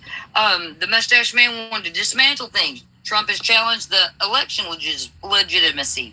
I mean, this goes on and on and on and on and on. Like, it's ridiculous how much they're alike, and people ignore it. Well, I got a person in the comments right now saying Carla thinks Trump is like Hitler's certified dummy. So, yeah. I mean, if you read no history, then you would probably agree with me. But you don't know history, and that's the problem. You don't even know the Constitution of the United States. Most of you are so uneducated when it comes to the civics of this country and how it runs, because that caller said the United States is a business. It is absolutely not a fucking business. We are not here to make a profit. We are here to protect the life and liberty and pursuit of happiness of our people. That's what we're here to do as a government. Hopefully it remains that way, Andy. Pleasure talking to you. Oh, I asked the supercomputer 2 days ago how long it thought we'd keep democracy. It said less than 6 months. Less than 6 months from now. So, August. I really hope that's wrong. I really hope. Damn. Yeah, me too. All right, before I let you go, have you considered leaving? There's nowhere to go. This is happening all over the world. Canada? I mean, Canada almost went fascist. If Donald Trump had not called them the 51st state, they might have been next. Right now, the UK just followed Donald Trump's lead and made transgenderism, pretty much illegal. Only a man and a woman. Not to mention, that's wrong anyway, because there's intersex people. Like, good God, do y'all know science? Anything? Cell biology? Anatomy? What? I just think they don't have any education. That's my personal opinion. Different world. Andy, appreciate you coming through.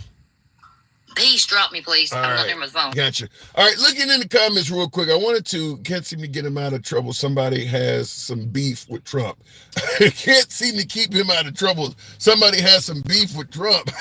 Shit. I mean, when you're calling the prime minister, governor, Trump is insulting so many people, even with the way he rolled out the tariff war. Or Greenland. He insults people. He enjoys doing it. So, yeah, you're going to get a lot of beef. I don't think there's anybody that could do what Trump does without having a lot of enemies. He likes to ridicule people. So there is consequence. I believe in free speech. 100% a big fan of free speech. That's one thing. Because I get people all the time. You talk to MAGA, you talk to liberals, you got them in the same platform. Do you get death threats? No, not really. I said, because I don't insult people. I don't always agree with the shit that I hear. People don't always agree with the shit that I say. But I don't deliberately mock and insult folks. And if you've been on lives, if you're MAGA and you go into a liberal platform, people call you ignorant and stupid and all kinds of names. And the same thing happens if you're liberal and you go in MAGA platforms. The moment I started, that was one of the main things I suggested that is never going to happen here. We don't talk down the guests. We just don't do it. It's a way to make enemies unnecessarily. If I don't agree with you, I'll say I don't agree with you, and I'll give you a reason why. There's no need to insult you, but there's a lot of that in politics. Some might suggest Trump is one who really enjoys doing it. I'm one of the ones who suggest that. Megan Blue says, in my state, Eggs are $5.95. That's crazy. Yeah, shit, what is that, like 50 cents an egg? Yeah, that is high. But see, that's what I'm saying when people suggest that we're going to beat China in a trade war. If we're bitching about eggs going up to $4.95 or gas being $5 a gallon, we ain't ready for China. We just ain't ready. I mean, China's looking at like that. You can't handle that little shit. We don't have cars. We didn't have cars for the last 30 years. You bitch, even though gas went up, you can still afford to buy it. You just couldn't go out to eat every now and then. We don't eat out at all. I mean, I don't think people realize how accustomed to luxury and acquisitions and shit, just buying things we don't need, we've gotten. I don't see us beating China. I just don't.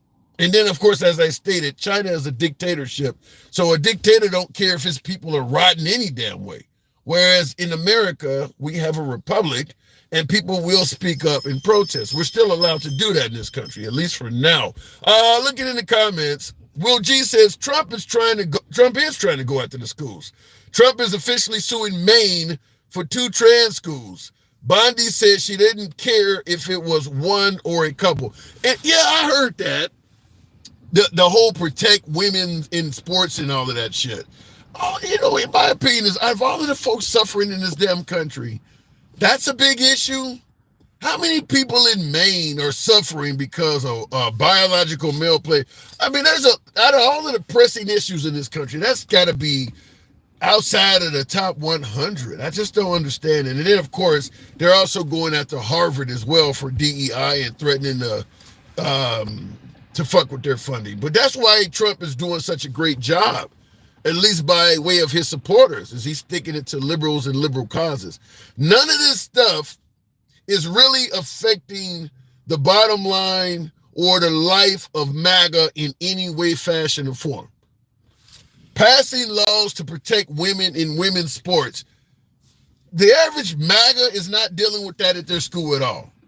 The average MAGA is not dealing with any of this shit that they're championing that he's doing. But it is ceremonial because it's sticking it to the liberals. It's not affecting your bottom line. It's not lowering the price of fuel or groceries. But you feel better knowing that liberal causes are getting shut down. So he's getting high marks from MAGA because he's sticking it to the liberals. But he's not really changing your life at all.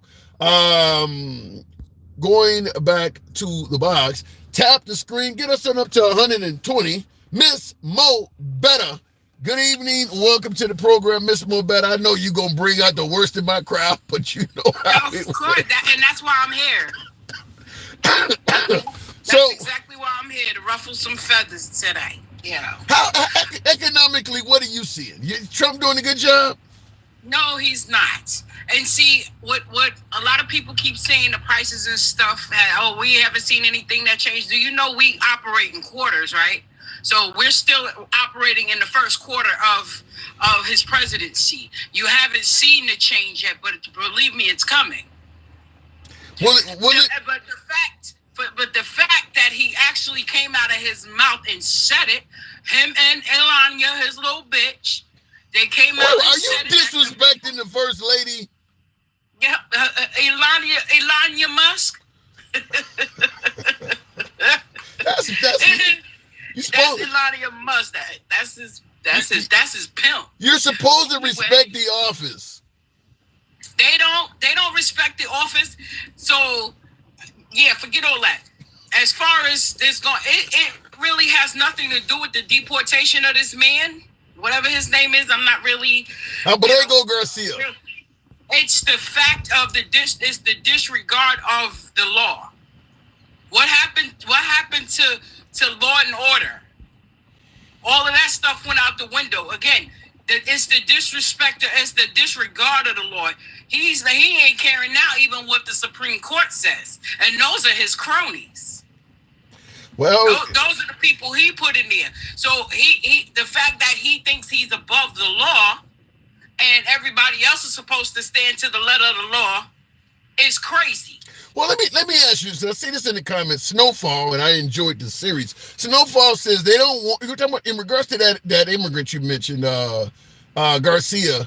Abrego Garcia, he said they don't want him back from Ecuador. Tim, he is probably gone, and if that's true, there will be lawsuits galore. So they just can decline because nobody, no case. So in other words, you know, if he can't get his body back. Just make him disappear. However, our money is still paying these people for those other people to still be there. But so where are we saving money at? Well, they claim, you know, they're going to, the argument is going to be we're saving money because they're not getting food stamps and health care and resources. Troy, what? Oh, let me stay out the comments because you already know how my mouth get.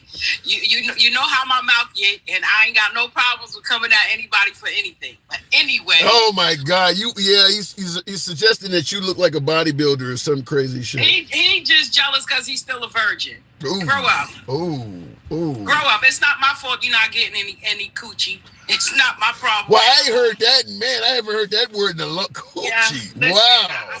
I'm trying to keep it TikTok friendly. It ain't my fault that all your socks could stand up in the corner by themselves. Ooh.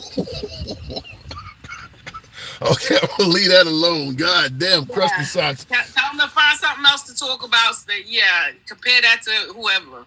Shit, your socks can stand up in the corner by themselves. It's not my fault. It's not my fault.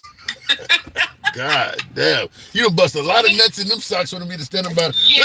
Let me get off of that. He keeping the dollar stores rich because he got to go buy a pair of socks every other day. Stop playing.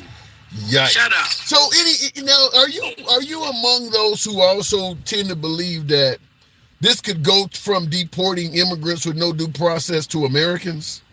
Well, see, the thing is, even going back to Garcia or whatever, this man that man's been over here since he was 14 or 15 years old? 16, 2011. And if he was so much of this big crime, a criminal, MS-13 or whoever he was, what took him so long to get him?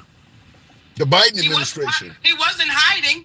He had a whole job. Well, when you say what took him so long to get him, it's the Biden administration. The belief is that the Biden administration was letting criminals operate in plain sight, and we didn't need any new laws. We just needed a new president to actually enforce the laws. Biden was only the president for 4 years. You do the math. He's been there way longer than that. Even when Trump was president the first time he was here.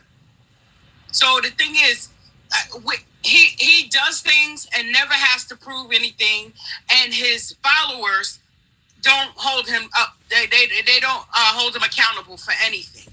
And he can never do any wrong.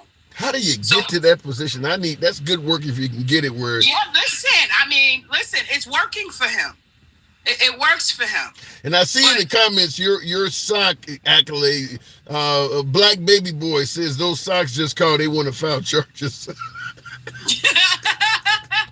Yeah, they oh my listen, God. They want to file charges on him skeeting all over them and shit. Oh my God. So, 40-year-old virgin want to talk shit. Boy, bye. What are you predicting on the midterms? Are the midterms going to be salvation from what you're suggesting?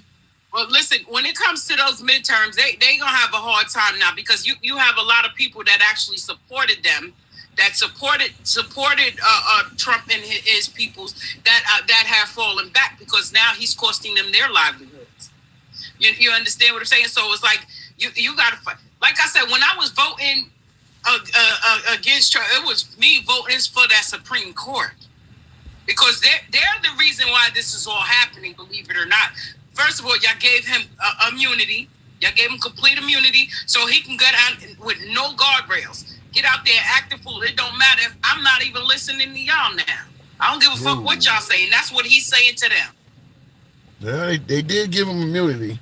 So right now, when they're saying that they may find him in criminal contempt for not bringing this guy home and not listening to them, you're basically saying because he got immunity, ain't shit gonna happen anyway. What they gonna do? People keep hollering, impeach him. He's been impeached twice already, and he's back. So what does impeachment do? It does nothing. Well, you have to change your language on him. He is seditious, borderline treasonous.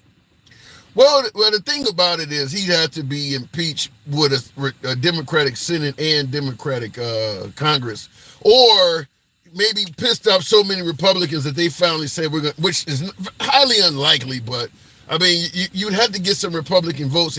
We had Mitt Romney and a couple of them. I think Adam Kinzinger or maybe Liz Cheney, but they all are history now. Well, you know, now they got Mitch McConnell up here speaking again. If they woke him up, you know, it's gonna piss him. It's gonna piss Trump off. Well, see, and he's another reason why Trump is still operating too, because he had the power to shut it down, and he wouldn't.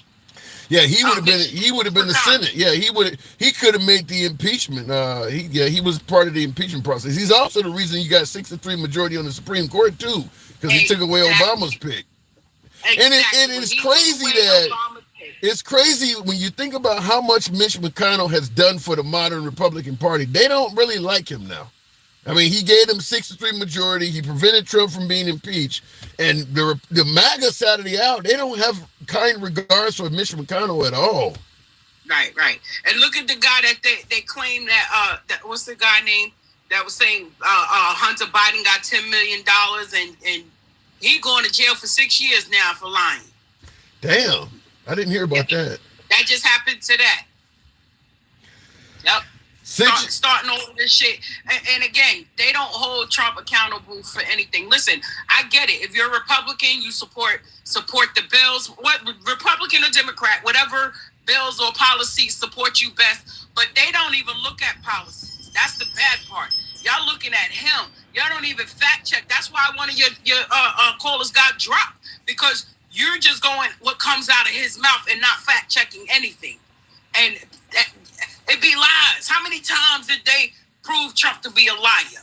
In his first term, that was 35,000 times. That's a lot of lying. Well, they believe a lot of that's made up by the liberals. And by the way, you got another detractor. Major Boo says Miss Mo Better should be Miss Holyfield. She is ready to fight. Okay, that might be a compliment. That might be a compliment. I get up here minding my business. I get up here minding my business. But listen, I no holds barred for anybody. You come at me, I'll just be prepared. That's all. Or maybe you should bob and weave, sit and spin, scratch and sniff. You got plenty of other options than to fuck with me. That's all we can ask. All right, Miss Mo Better. The gloves came off. Appreciate you coming in here. Good talk. All right. Hey, Steve. Yeah, I seen Steve said, fuck Mitch McConnell. I seen that, Steve. I may have to reset this because it's telling me my app is frozen or something. I don't know what it's doing. It keeps saying TikTok isn't responding, even though it clearly is. Not the scratch and sniff, Stevie. The ignorant attitude won't prosper you. What is your definition of an ignorant attitude? I'd be curious to know, because like I said, Trump can insult people all damn day long and it's okay, and then somebody started insulting Trump and it suddenly becomes ignorant. I'm gonna make sure I didn't miss any super chats. I may have to. Yeah, TikTok is really acting goofy here. Will G says 2 Marines were unalived and 1 Marine is in critical at the border. Trump ain't saying shit. Did that happen? I'm assuming it did. I trust what Will is saying. 2 Marines lost their life at the border? Was it cartel or something? How did they lose their life? Somebody let me know in the comments. I have not heard that. Trump is trying to go after the schools. Trump is officially suing. Oh, I saw that already. I'll make sure I didn't miss anything. I had to go back. I haven't heard that. How did they? Oh, it was an accident. I have not heard that. We may not get a chance to vote midterm. Trump is going to change it. That is the sentiment by many on the left, is that, because right now, I do believe that the Republicans would have a hell of a hard time in the midterm. Voting for Trump is one thing. Voting for Republican politicians is another. And a lot of these senators in Congress in the Republican Party are coming off as if they have no backbone. It would not surprise me if some type, because right now they're requiring that you bring a birth certificate and all kinds of shit. We'll see what else happens, but I do believe that they are making some efforts to change the way we vote. And I'm certain there are going to be some people that are not happy with those changes. I know Trump has been crying out about election fraud since he became a politician, maybe even before. But just like with Haitian migrants eating cats and dogs and MS-13 members and a lot of other things he alleged, he never provides any solid evidence. And the claim that so many people who are not from this country are voting, the evidence of that is not really culminated too much. I mean, I haven't seen him provide any serious evidence that there's a lot of people that are non-Americans that are voting in elections. And he's been saying it for years. But, I mean, he's president now. He's in control of the House and Senate. He's got the Supreme Court behind him. Where's the evidence? Just show us the evidence to some of this stuff. He says that a lot. I mean, he does say a lot of things, and then when it comes down to proving it, he doesn't do it, but doesn't really need to because a lot of people are going to believe him no matter what. How many buildings have your name on it again? What the hell does that got to do with anything? How many buildings got Elon Musk's name on it? He's the richest guy on the planet. What is having your name on the side of a building? What does that mean? I suppose you're suggesting that because my name is not on the building and Trump's is, it makes him a better person. He certainly has a hell of a lot more fans than I'll ever have. So if you're judging it by that, then yeah, he's a better person than I am. But as I stated, there's a lot of people that are wealthier than Trump that don't have their names on buildings. Is that what you're judging it by? Really? I mean, all Epstein did was had to put his name on a building and he would have been a great person to you, huh? Maryland congressman said the Maryland man was his constituent. Well, oh, you mean, so you're trying to say because he called him a constituent, that mean he was voting? I get the way you're putting it. I understand what you're saying. But as I stated, if people are voting, show us evidence. If illegal immigrants, undocumented residents, and people with no right to vote are voting, where's the evidence? Kind of like the whole people are getting Social Security checks that are 150 years old. We're finding billions in waste, fraud, and abuse, yet nobody is being arrested for fraud. Why is it so wrong to ask for evidence? Is that really that wrong to do? If you don't automatically trust Trump, you hate your country, it should be your patriotic duty to just trust him. I mean, he does say a lot of things that could be great for this country, but he doesn't prove it. That's all I'm saying. He doesn't prove it. Do you think there is no corruption in government? Plenty of corruption in government. Plenty of corruption in government. But I'm just simply saying, if you're going to make allegations, I don't see where it's wrong to demand you prove what you're saying.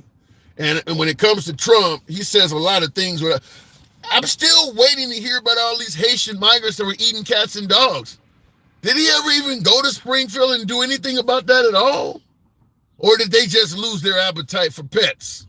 I haven't heard any follow-up on that at all. And once again, MAGA believed it when he said it, and they never needed proof, and there's been zero follow-up. Godfather, good evening. Welcome to the program. How are you, sir? I'm doing good. What am I getting wrong? So here's the thing. So you want proof on like election fraud and all that. So in the state of Indiana now it's going back a little bit, but 2008, Barack Obama would not have been president if there was not election fraud. And 2 people actually went to prison over that.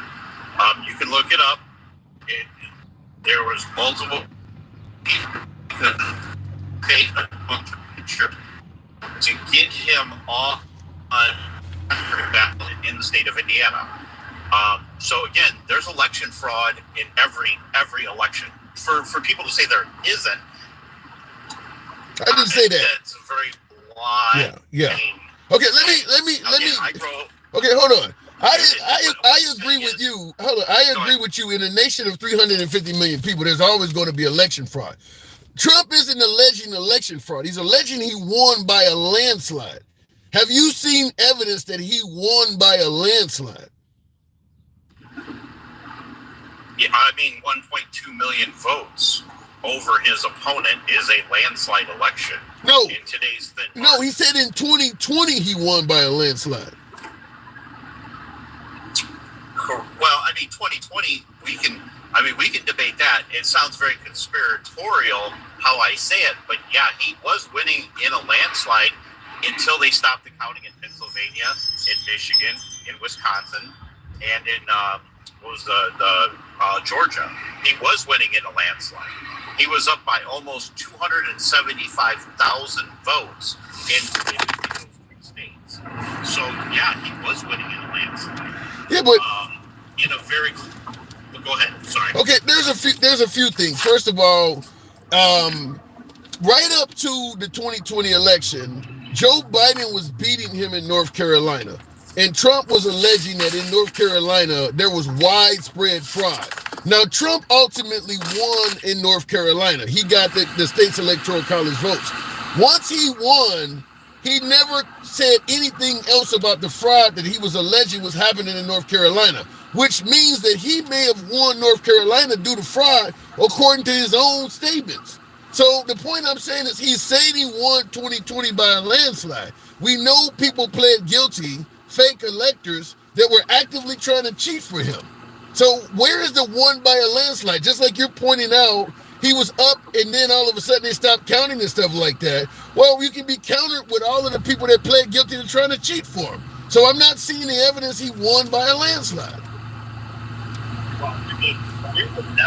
I can't hear you. You're real low. You're low. I can't hear you. Hold on. Can you hear me now? You're really low. Go ahead. I'll try to see if I can pull you out. You're real low. Really low. Okay, give me a second. Let's see. Can you hear me? Is that better? It sounds like you're way away from the device. Okay, is that better? No. Okay. You're going to have to drop me. I'm sorry. I'll have to try and come back up later. Okay. I'll drop you and try. I can hear you barely, though. Okay. All right, we'll drop him and try to go right back to him. Yeah, whenever you say landslide in 2020 for Trump, right. So this is his third term. No break. Well, he claims that's what Trump says. He won 3 times, but I haven't seen any evidence he won by a landslide. I think what I see is MAGA is giving him credit for things that look suspicious and not giving him any criticism for things that he got caught doing wrong, like the fake elector scandal. I mean, there are things he clearly was trying to cheat on. We just exclude the bad and magnify the good, and it looks like maybe he would have won. Are we forgetting that Trump likes to put strings on people? He literally extorted people.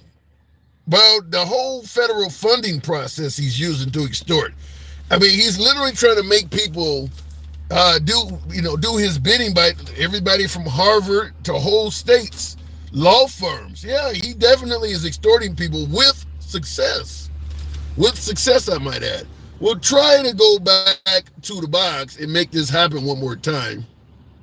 And tap the screen, get us on up to 125,000, if you will. Tap the screen, get the likes on up. He's jealous, says DJ. I don't know what you mean by that. We'll try to go back to Godfather real quick here. And it doesn't appear as if he's coming up now. Google is free. He was indicted for trying to take the 2020 election. Yeah. Like I said, MAGA sees the suspicious shit as a reason why Trump should have won. And anything that looks like that they were guilty of in terms of actually cheating, they just discount that. I mean, you had fake electors working on behalf of Trump in Georgia, Wisconsin, they pled guilty, Arizona. I mean, several states, they were trying to cheat for Trump. MAGA don't count that. They just, listen, the government was going to railroad them, so they just pled guilty to make the case go away. They don't really count that. Not to mention the whole Dominion voting machine switching votes from Trump to Biden and having to pay out $750 million, says Fox News and some of the other. I mean, they don't count any of that stuff. They only count the stuff that looks suspicious against Trump. They don't count the stuff that looks suspicious coming from Trump. Godfather, I was not able to bring you up. I don't know what just happened there. My app is acting goofy. I may have to reset the app. Toots Sweet. If it doesn't come, I may reset it and bring up the next caller. So you agree with the storming the nation's capital? Oh, you guys are talking to each other in the comments. Toots, good evening. Hi. How you doing, my man? I'm doing good. Good to have you on. Thank you so much. Yeah, when it comes to the election, I mean, to me, we all saw it with our own eyes. We were watching the election. They shut down 6 states. That never happened before. It happened in Venezuela. Never happened in America. They shut down 6 states. They literally told us what they were going to do. The Democrats, they said, they were like, what's going to happen is Trump might appear like he's winning, but that's not what it's going to be. Could take a long time before we count. It's always in the same counties. It's always in Maricopa, Fulton, in Pennsylvania. It's the same 6 states, the same swing states. New York, California, Texas. Everybody counted all their votes. The biggest states in the country, but not these swing states that they know that they needed to win, and they just shut it down and they wait. I mean, it's so obvious. It doesn't make sense. So you believe that you do realize some of these states have Republican governors, and you do realize the Trump administration, outside of President Trump himself, how many other Republicans state the election was stolen from Trump? I mean, there was a lot of Republican senators in Congress that year that got reelected. Because remember, when you cast a vote, you don't just vote for president. You vote for all them down ballot races. You vote for senators and in Congress. So if the election was held fraudulently, then that means a lot of Republican senators in Congress that won that year, they won by fraud too then, right? You're missing what's going on. No, I'm asking the question. I'm asking the question. Well, some of them are part of the system. Yes, some of them are part of this corrupt then system. Then why isn't Trump saying anything about all the Republicans in some of these states that won and saying that they won by fraud? Why isn't he demanding that they also step down? Because the fraud wasn't on the Republican side; it was on the Democrat side. No, but I mean, if you remember, I'm sorry. Go ahead. Remember in 2020? Okay, 2020, Trump literally, the whole country was literally in a Trump rally. Everywhere you went. It didn't matter where you went. Arizona literally had 90 miles. So if you were driving a car, you would be driving for an hour and a half all along the highway, and it was all Trump. Biden was in the basement, hiding. When he came out, he couldn't even fill up 3 freaking social distancing circles. It was a joke. Everything was... It was wild. The whole country, everywhere. You had boat. It was the first time the Amish literally got involved, and they voted for Trump. But I don't think you understand what I'm saying. Let's say what you're saying is true.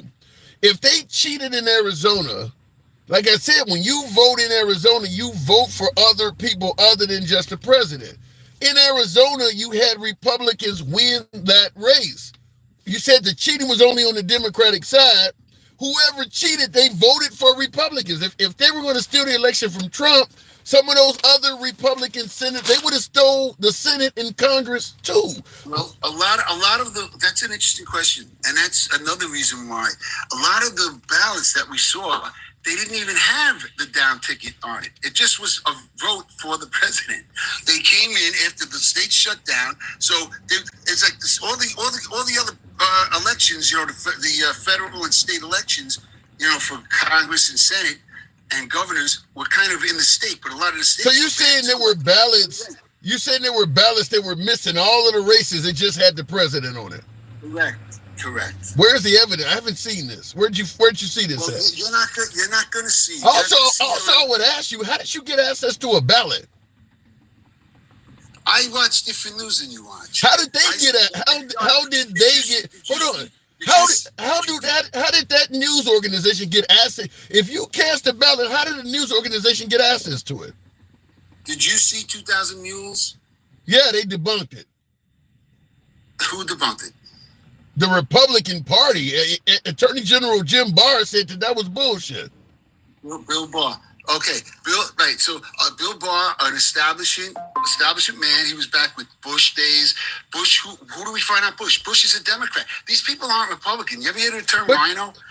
Yeah, I've heard you were talking about Romney and Kissinger and Cheney. The liberals used to hate Cheney. And now we find out. But you're not answering the question. How did they get access to a ballot? Because they had. They literally had people watching what was going on. They have all the video footage. How do you, if I'm casting a vote and I'm doing it on a fucked up ballot, as you're saying. At what stage of that do your people get to see what I'm doing? That's a crime. Yeah, exactly. And nobody got punished for it. That's what, you see, the reason why you're having such a hard time, this is a serious thing. You're basically admitting that the people that told you what happened were committing a crime. No. The people that told me what happened were committing a crime. The system is so corrupt, it's going to be hard for you to understand. And I get it, believe me. A lot of people, they will not understand how corrupt the system is. I'm trying to get you to understand. The minute a news organization showed you somebody's ballot, did you not question that? Did you not? That in itself is corruption. Did you go through the mail system? How did you get access to people's ballots? That's a felony. Did you not question that? No. When they audited it, they did audits on a few different states. So they did the audit in Arizona. And they showed it to you. No, they didn't show it to me. Then how do you know it existed? I'm saying what I saw. What's that? Then how do you know it was only half of a ballot if they didn't show it to you? Because this is what was coming out from the precincts. This is what we were being told. That a lot of these ballots, they didn't even do the whole thing, and all of the dots were like the same exact thing. It was like printed the same exact way. So you believe the artist that told you that, but you don't believe the artist that told you he lost. Multiple times recounts, you don't believe none of those. Well, now I'm going to tell you why. Because the same people that told me that Trump lost are the same people that told me that Hunter Biden's laptop was Russian disinformation. So 51 intelligence agents lied about that to push. We had all of these people, Blinken and some other dude came out with a letter. They got everybody to sign it, and then Biden's was like on when they did the debate. Biden was like, "Oh, that's Russian disinformation. That was already and now we know that of course it wasn't. They lied. So the same people that lied to you. So you're saying because they lied before, you can't trust them anymore? Well, that's just one lie. They've been lying about everything. So every single thing they lied about. So Trump saying he never touched Stormy Daniels and all of that, does that mean he can't be trusted? I mean, personally, I don't really care about all of that, to tell you the truth. It ain't about whether you care about it or not. You're saying lies. I don't think he did. I don't think he did touch Stormy Daniels. He just gave her 130. I think it was Cohen. I think it was Cohen who touched her. And then they came up with a little scheme. That's what I think. But I don't know. Who the hell knows? So, if I was Trump, Trump's can get any girl in the world, why the hell would we want to go near Stormy Daniels? And how about that other girl? You think Trump's going to go after that other nut case? Well, come on, Trump. Let me answer that. That's a good question. In regards to Trump can get any girl in the world, would he want her? You know, I'm not a big fan of Domino's Pizza, but if you showed up to my house in the middle of the night, I might take a slice. Just because it's there. I mean, she came into his hotel room. He didn't have to run no game on her. He didn't have to take her out or anything. It was just free pussy. Yes, I believe he fucked her. She's describing his dick. She's literally, and he's walking around with a letter that MAGA is saying, a signed letter that says he never slept with her. How many dudes carry a letter around saying, I never slept with this woman, and here's her signature on it? Were you pissed off about Bill Clinton being with Monica Lewinsky? What does that got to do with this conversation? No, I'm saying like he lied about that. Like to me, I don't really care about a man lying about something with a girl. Who cares? That has nothing to do with anything. You told me if a person lies. I don't think he was with him. I don't think he was with her personally. Okay. But to me, like it's like, you know, if he did pay her off and it did happen, who gives a shit? For Bill Clinton. You told me if a person. I didn't like Clinton, but I was against him. Okay, Clinton is irrelevant. You told me if a person lies, it hurts their credibility. I'm giving you a lie, and suddenly you don't care about it. To me, do you think there's a difference between a lie and a fib? No. Okay, well, to me, I think there is. Like, if your girlfriend's a little overweight and she comes over to you and says, how do I look in this? And you're looking at her and saying, well, you know what? I don't really think you look that good. Are you going to say, baby, you don't look that good? Or are you going to say, sweetheart, you look amazing in that? I mean, come on. If you say something that's not true and you know it's not true when you said it, it's a lie. I mean, a fib is just tell your girlfriend, if you know your girlfriend don't look good in it, but she had her heart set on this, and you're going to tell her, baby, I can't lie, I'm George Washington, and I can't tell a lie, and I was the one who cut down a cherry tree, and you look really horrible at that. I mean, are you really going to do that? There's a difference between a lie and a fib. Now, I'll tell you what a lie is. A lie is when you go in front of the people to tell us and say, this is Russian disinformation, when you know that it's not. They all lied purposely about that to affect the election. Let me bring it into more modern times. Trump is claiming he can't get this guy back from El Salvador. You believe that's true?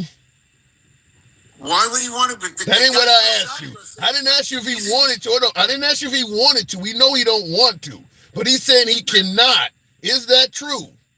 Well, the El Salvadorian government says he's in this El Salvador. You're not answering the question. I don't care what El Salvador said. Trump said they're saying that Trump is saying he cannot get the guy back. Do you believe that's true? If he wanted to get him back, if it was that, could he get him? Probably. But let me tell you. Hold on, wait a minute, hold on. So is that a lie or a fib then? It's a diplomatic way of saying it. I'm not going to interfere with this, Kurt. It's their freaking government. I mean, who the hell? Look at the standards you put them in. It's like crazy. What were you going to ask me? Go ahead. You got to be cracking up. Go ahead. This is what really bothers me about the left. It's really about that hypocrisy. And I know you're going to think that, the Republicans are hypocrites, but just check this out. Here we have Biden let all of these people in that shouldn't be. Now, Trump is put them to put them out, right? And all of a sudden, let's just say one American gets caught up in it, and the Democrats are like, that's too many. If one American gets caught up in this, and he's an American citizen, and meanwhile, all he does is he gets caught up in it, he shows everything gets worked out, he goes back to his family. That's too much for the Democrats. But when these people that shouldn't be here, unalive, an American, they say, it's only one American. It's not like they're doing it all the time. This freaks me out. Like, an American is unalive by someone who shouldn't be here. That they don't care about. But yet, if an American gets a mistake happens and everything's worked out, he's going to be home with his family that night. That's the biggest crime in the world. It's like the fake outrage, the crocodile tears, and the hypocrisy blows me away. That's my biggest thing, man. I just don't like it.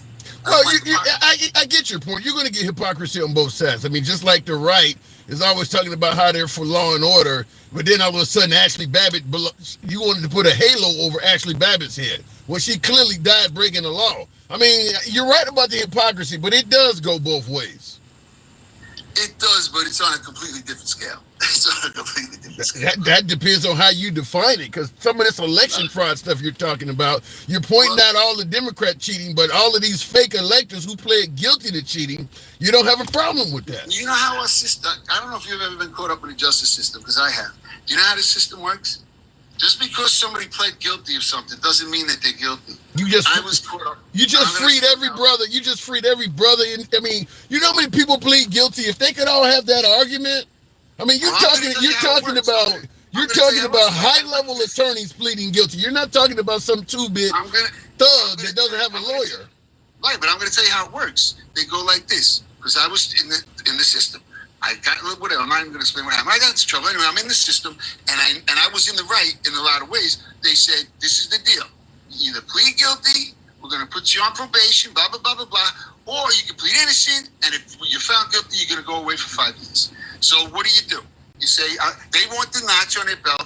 You got to go kicking yourself in the ass, saying, "How dare you?" You're pissed off because I went through it. So what do? This is what they tell people. You're either going to plead guilty, or you're going to go through the system. If you go through the system, I mean, we know how it works. I don't disagree. I don't disagree with any of that. But we would never look at the average criminal and say, "Well, I only pled guilty because I was getting railroaded." But some reason with Trump supporter, when Trump folks are caught in a crime and they plead guilty, well, they probably were just being railroaded. If you plead guilty, as far as our system is concerned, you are guilty. Everybody in jail could use the excuse you're talking about. Well, I pled guilty and they were going to... You know how many people go in with public defenders? The people that pled guilty that were cheating for Trump, they are lawyers themselves. They got millions of dollars. They got access to some of the best attorneys, and they still pled guilty. They didn't plead guilty because they were about to get railroaded. They pled guilty because they are guilty.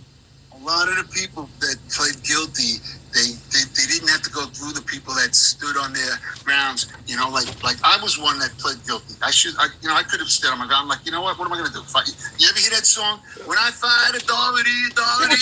But you don't have access to $1 million lawyers. People who got access to $1 million lawyers and they are innocent are not just going to plead guilty for the sake of doing it. If you get somebody like Giuliani or better yet Trump's own attorney Sidney Powell who pled guilty, if somebody like that plead guilty, they are guilty. She had access to some of the best attorneys you could get your hands on, and she took a guilty plea. You don't do that if you got access to all that shit. Well, I mean, listen, I don't know what the situations are of each case because I know what happened to me. I see the way the law works. It's completely unfair. They don't care. You get caught in the system and they, whatever they want you to do, if they're looking for a guilty plea, they're going to make you plead guilty or they're going to make your life hell. That's basically it. So they wanted these people to plead guilty. So I don't know what they were telling them. But I know the guy from the Proud Boys, they wanted him to do 20 years in jail. He wasn't even that J6. So you see how bad the law is fucked up, but you have no problem believing Trump when he says that these guys are MS-13 members. If they can railroad lawyers, then what are the chances Trump is railroading and making up a bunch of shit about these immigrants? Well, do you know anything about MS-13? You know about this? I know Long Island. When I was younger, this was a big thing out in Long Island. And Trump actually cleared it up later on. He didn't prove their part. He didn't prove that you can go into all of the dirty deeds of MS-13. The point is he didn't prove they were MS-13 members. As you just admitted, the government can fuck you, and you don't just because they say something don't mean it's true. No, but the government of El Salvador said that he was. So you don't trust the government of America, but you trust the government of El Salvador now? What are you? You became Latin while we started talking? What the hell? You defending El Salvador? No, but what I don't trust is what happened in our government. And when I asked you earlier, do you think that I put a comment in and you answered my comment? I said, do you think that the government is corrupt or do you think there's no corruption in government? You said, of course there's corruption in government. Yeah. So if you know that there's corruption in government, why it doesn't make it's like we're contradicting ourselves here. Why would I trust a government that I already know is corrupt? Because of the answer I gave you. The government is corrupt, yes. But if you are an attorney and you have the expenses to hire really good high-level attorneys, you're going to be less likely to be victimized by a corrupt government than some two-bit criminal or some immigrant. So if you believe that the government could railroad high-level people like Sidney Powell, who was actually Trump's attorney, to plead guilty, then you would have to admit when they're not even proving that these immigrants were criminals or gang members at all, that they're probably getting railroaded. I mean, it just seems logical. If you could see it happening to somebody that high up, you would have to believe it's happening to people that are that low down. Oh, of course, but he's not even a citizen. So it's like I don't even understand what this whole thing's about. But so because he's not a citizen, you can fuck him over? No, but if you're on a list that you're supposed to be gone and you're still here, you're supposed to go. That's what do you think? Who do you think deported more people than any other president? Obama was deporting people all over the place. Yeah, I'm fine with deporting the guy. I don't listen. The guy has no legal right to be here. My issue was suggesting that he's going around killing everybody. He's some kind of MS-13. That stuff is made up. I'm fine. You know that his wife now. They just found out that his wife that came out there with the whole big thing for the GoFundMe.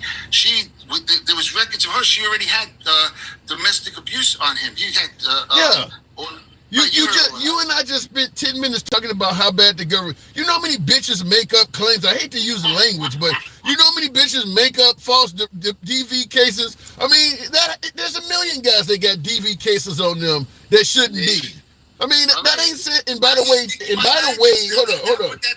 By the way, having a DV case on you does not justify Supermax. Now put that to Trump. You just literally made the case for Trump. Now Trump's a billionaire. Okay, you don't think people are going? You don't think this happens every day to a billionaire, as opposed to some dude that's not even supposed to be in his country?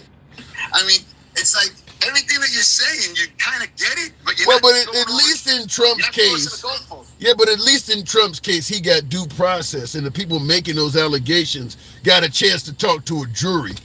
In the case of these immigrants, it's just said, therefore it is. I mean, these people are kicking and screaming that they're getting yanked out of the country saying, I'm not a gang member, before being thrown in Supermax. At least Trump did have a chance to bring lawyers into court and shit and prove his case. It's unfortunate they showed him a picture of the victim and he claimed it was his ex-wife after saying he would never sexually touch the victim. So he had his case in court, though. These people did not. Well, I think that it's going to go to the Supreme Court, and we're going to see you can't have district judges dictating what a president's supposed to do. I mean, it's like insane right now what's going on. They're completely making a mockery of our whole system. We already elected Donald Trump, and now you got a district attorney, these district judges, federal judges that nobody even knows who the hell they are. They're coming out and stopping everything that the people voted for. That's how our system works, though. I mean, if Trump is doing something wrong, I take him to court. It's not going to go straight to the Supreme Court. That's how it works. Well, it doesn't work. Like, you can't tell you can't tell the executive branch what to do with people that are here that aren't supposed to be here, because that goes under the executive branch. That's why we have the separation of powers. They are literally dictating to Trump how he's supposed to run his administration. This is what happens with the left. Is even if they lose, they try to win. Like, they're still going to tell us how we got to run our country. Well, the problem isn't that they try to tell you how to run the country. The problem is Trump is doing things that are unconstitutional to actual human beings. If he had just deported Garcia, that's one thing. But when you're sending the guy to Supermax and all this, now getting deported don't mean you should lose contact with your whole damn family. I mean, this guy can't even talk to his family because of Trump. That ain't something you're supposed to do to him. What about the people that were? What about the people in J6 that were there for 4 years that couldn't see their family? For nothing but trespassing. They made a fucking song with the president. What do you mean they couldn't see their family? They actually made an album while they were in there. All right, so let's see. They were there for 4 years and they made an album. Let's see how many albums they made. But you do know that he's from El Salvador, right? It's not like they sent him to a different country. He cannot make a phone call. He can't get visits. We had a senator go down. But he's a citizen of El Salvador. That's their thing. He's their prison. He's not our citizen. We sent him back to his country of origin. I don't know. What do you want to say? Should we send to the Well, first of all, they violated the law because the judge told them that was a country it was unsafe to send him back to. We sent them there anyway, and as you see, he's literally dead to his wife and kid now. It's like Trump literally killed that guy to his own family. He might as well be buried in the ground. They don't have any contact with him at all. Don't know where he's at. Don't know if he's alive, anything. Trump sent him back to his country of origin. All of this is going to go to the Supreme Court, and then we're going to find out what happens there. That's the way our system works. A rogue judge can't just come out. He could do it. He can say whatever he wants. I'm ready. What I want to see, I want to see all of these judges. I want to see them get treated like they treated Trump. I want their houses to get raided, and I want to see who they're really working for. What? They literally raided Trump's house. So what you're basically saying is a judge has no right to rule on Trump at all.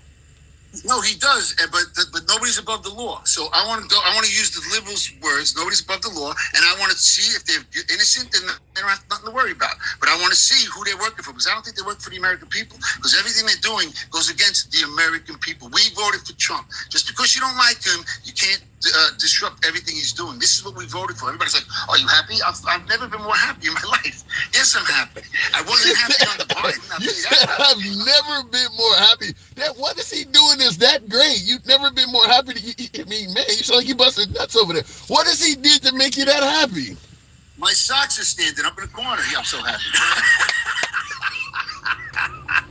Oh my God, that's the best one I've heard. I gotta move it up. Is this our first time talking? I do gotta move it over. I'm happy because he keeps his promises. Yo, always such a pleasure talking to you, my brother. You're really the best guy. You're the best liberal on here, my man. My door is open to you. We don't agree on shit, but my door is open to you anytime. That was funny as hell, man. That was funny as hell. I gotta go. Oh my God. All right. He said my socks are standing up. Damn. Trump is doing that good. Oh my God. That was funny. That was funny as hell. Q is a hell of a drug, says Will. They was referring to my last caller, suggested that he is Q related. A lot of conspiracies there. Ace Ventura. Good to see you again. Judges dictate what the president can do when it's illegal. My last caller seemed to have had the belief that maybe only the Supreme Court or whatever, and that the lower court judges have no say-so over the president. But that's patently false. If a lower court judge rules against you, you have the right to appeal and take it to the Supreme Court. But until you do that, that lower court judge rule stands.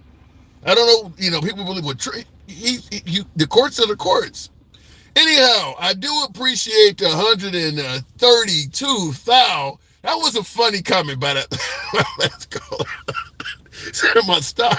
My socks were literally standing up. Wow, that was funny. But he said he's never been more happy with Trump in office than he's more happy than he's ever been in his life. And I'll tell you that. There's a lot of MAGA that's like that. I get MAGA all the time that says they'll give Trump an A+. A lot of MAGA are very happy. Look, there's regardless of what's going on economically and things like that, it's not affecting everybody. It's just not affecting everybody. So some folks, like with the federal firings, yeah, the stories look sad for those getting fired, but a lot of MAGAs we needed to cut waste, fraud, and abuse. My whole point is, I don't care how much money you save the taxpayers. If I don't see any benefit from it, I'd rather you have let them keep their job. People were, knowing that somebody got fired or, that they've lost their job. Maybe their kids was about to go to college, or they got to move out of their home because now they can't afford to pay the mortgage. I'd rather they keep all of that shit. If I'm not going to see a benefit, if the taxpayers are not going to see a benefit from all of the waste, fraud, and abuse that Elon is talking about. Remember the whole notion we need to stop sending money to the Ukraine so we can take care of Americans? When do we get to the part where Americans are being taken care of? I don't even hear Trump talking about that. I mean, not only are the price of groceries and all of that shit not coming down, I don't hear him saying nothing. When do we get to the part where American stimulus check? I mean, something of that nature. Now, I know you're going to hear the inevitable tax cut. My humble opinion on tax cuts is they don't solve shit for most Americans. If you're well up in six figures or beyond, yeah, tax cut makes a big difference in your life. You're sitting around making 60, 70,000. You got a couple little urchins running around the house. That don't make much of a difference because a lot of lower income Americans ain't paying taxes anyway, earned income tax credit and things like that. So giving somebody who's struggling a tax cut, it ain't really saying shit. That ain't much of anything. The people who are going to make a killing from tax cuts are the people who are already making a killing now. So until I see actual benefits where the people are benefiting from all of this. I mean, Elon claims he's found damn near $1 trillion in waste, fraud, and abuse. Where's our cut? I mean, I'm seeing Charles Schwab bragging about making $2 billion in a single day. What about the average working man? When do we get a cut? Is it wrong to ask that? Or should you just blindly trust the president will look out for you one day? It's your boy Hampson Liberal. If you favor this type of dialogue from all sides of the aisle, which we were accurately able to demonstrate today, we take callers from all sides. Feel free to follow the program if you're on TikTok and subscription on YouTube, if you will. Nevertheless, I do have to step away. I'll catch you guys tomorrow. And thank you for tuning in as always. It's getting dark as hell in here.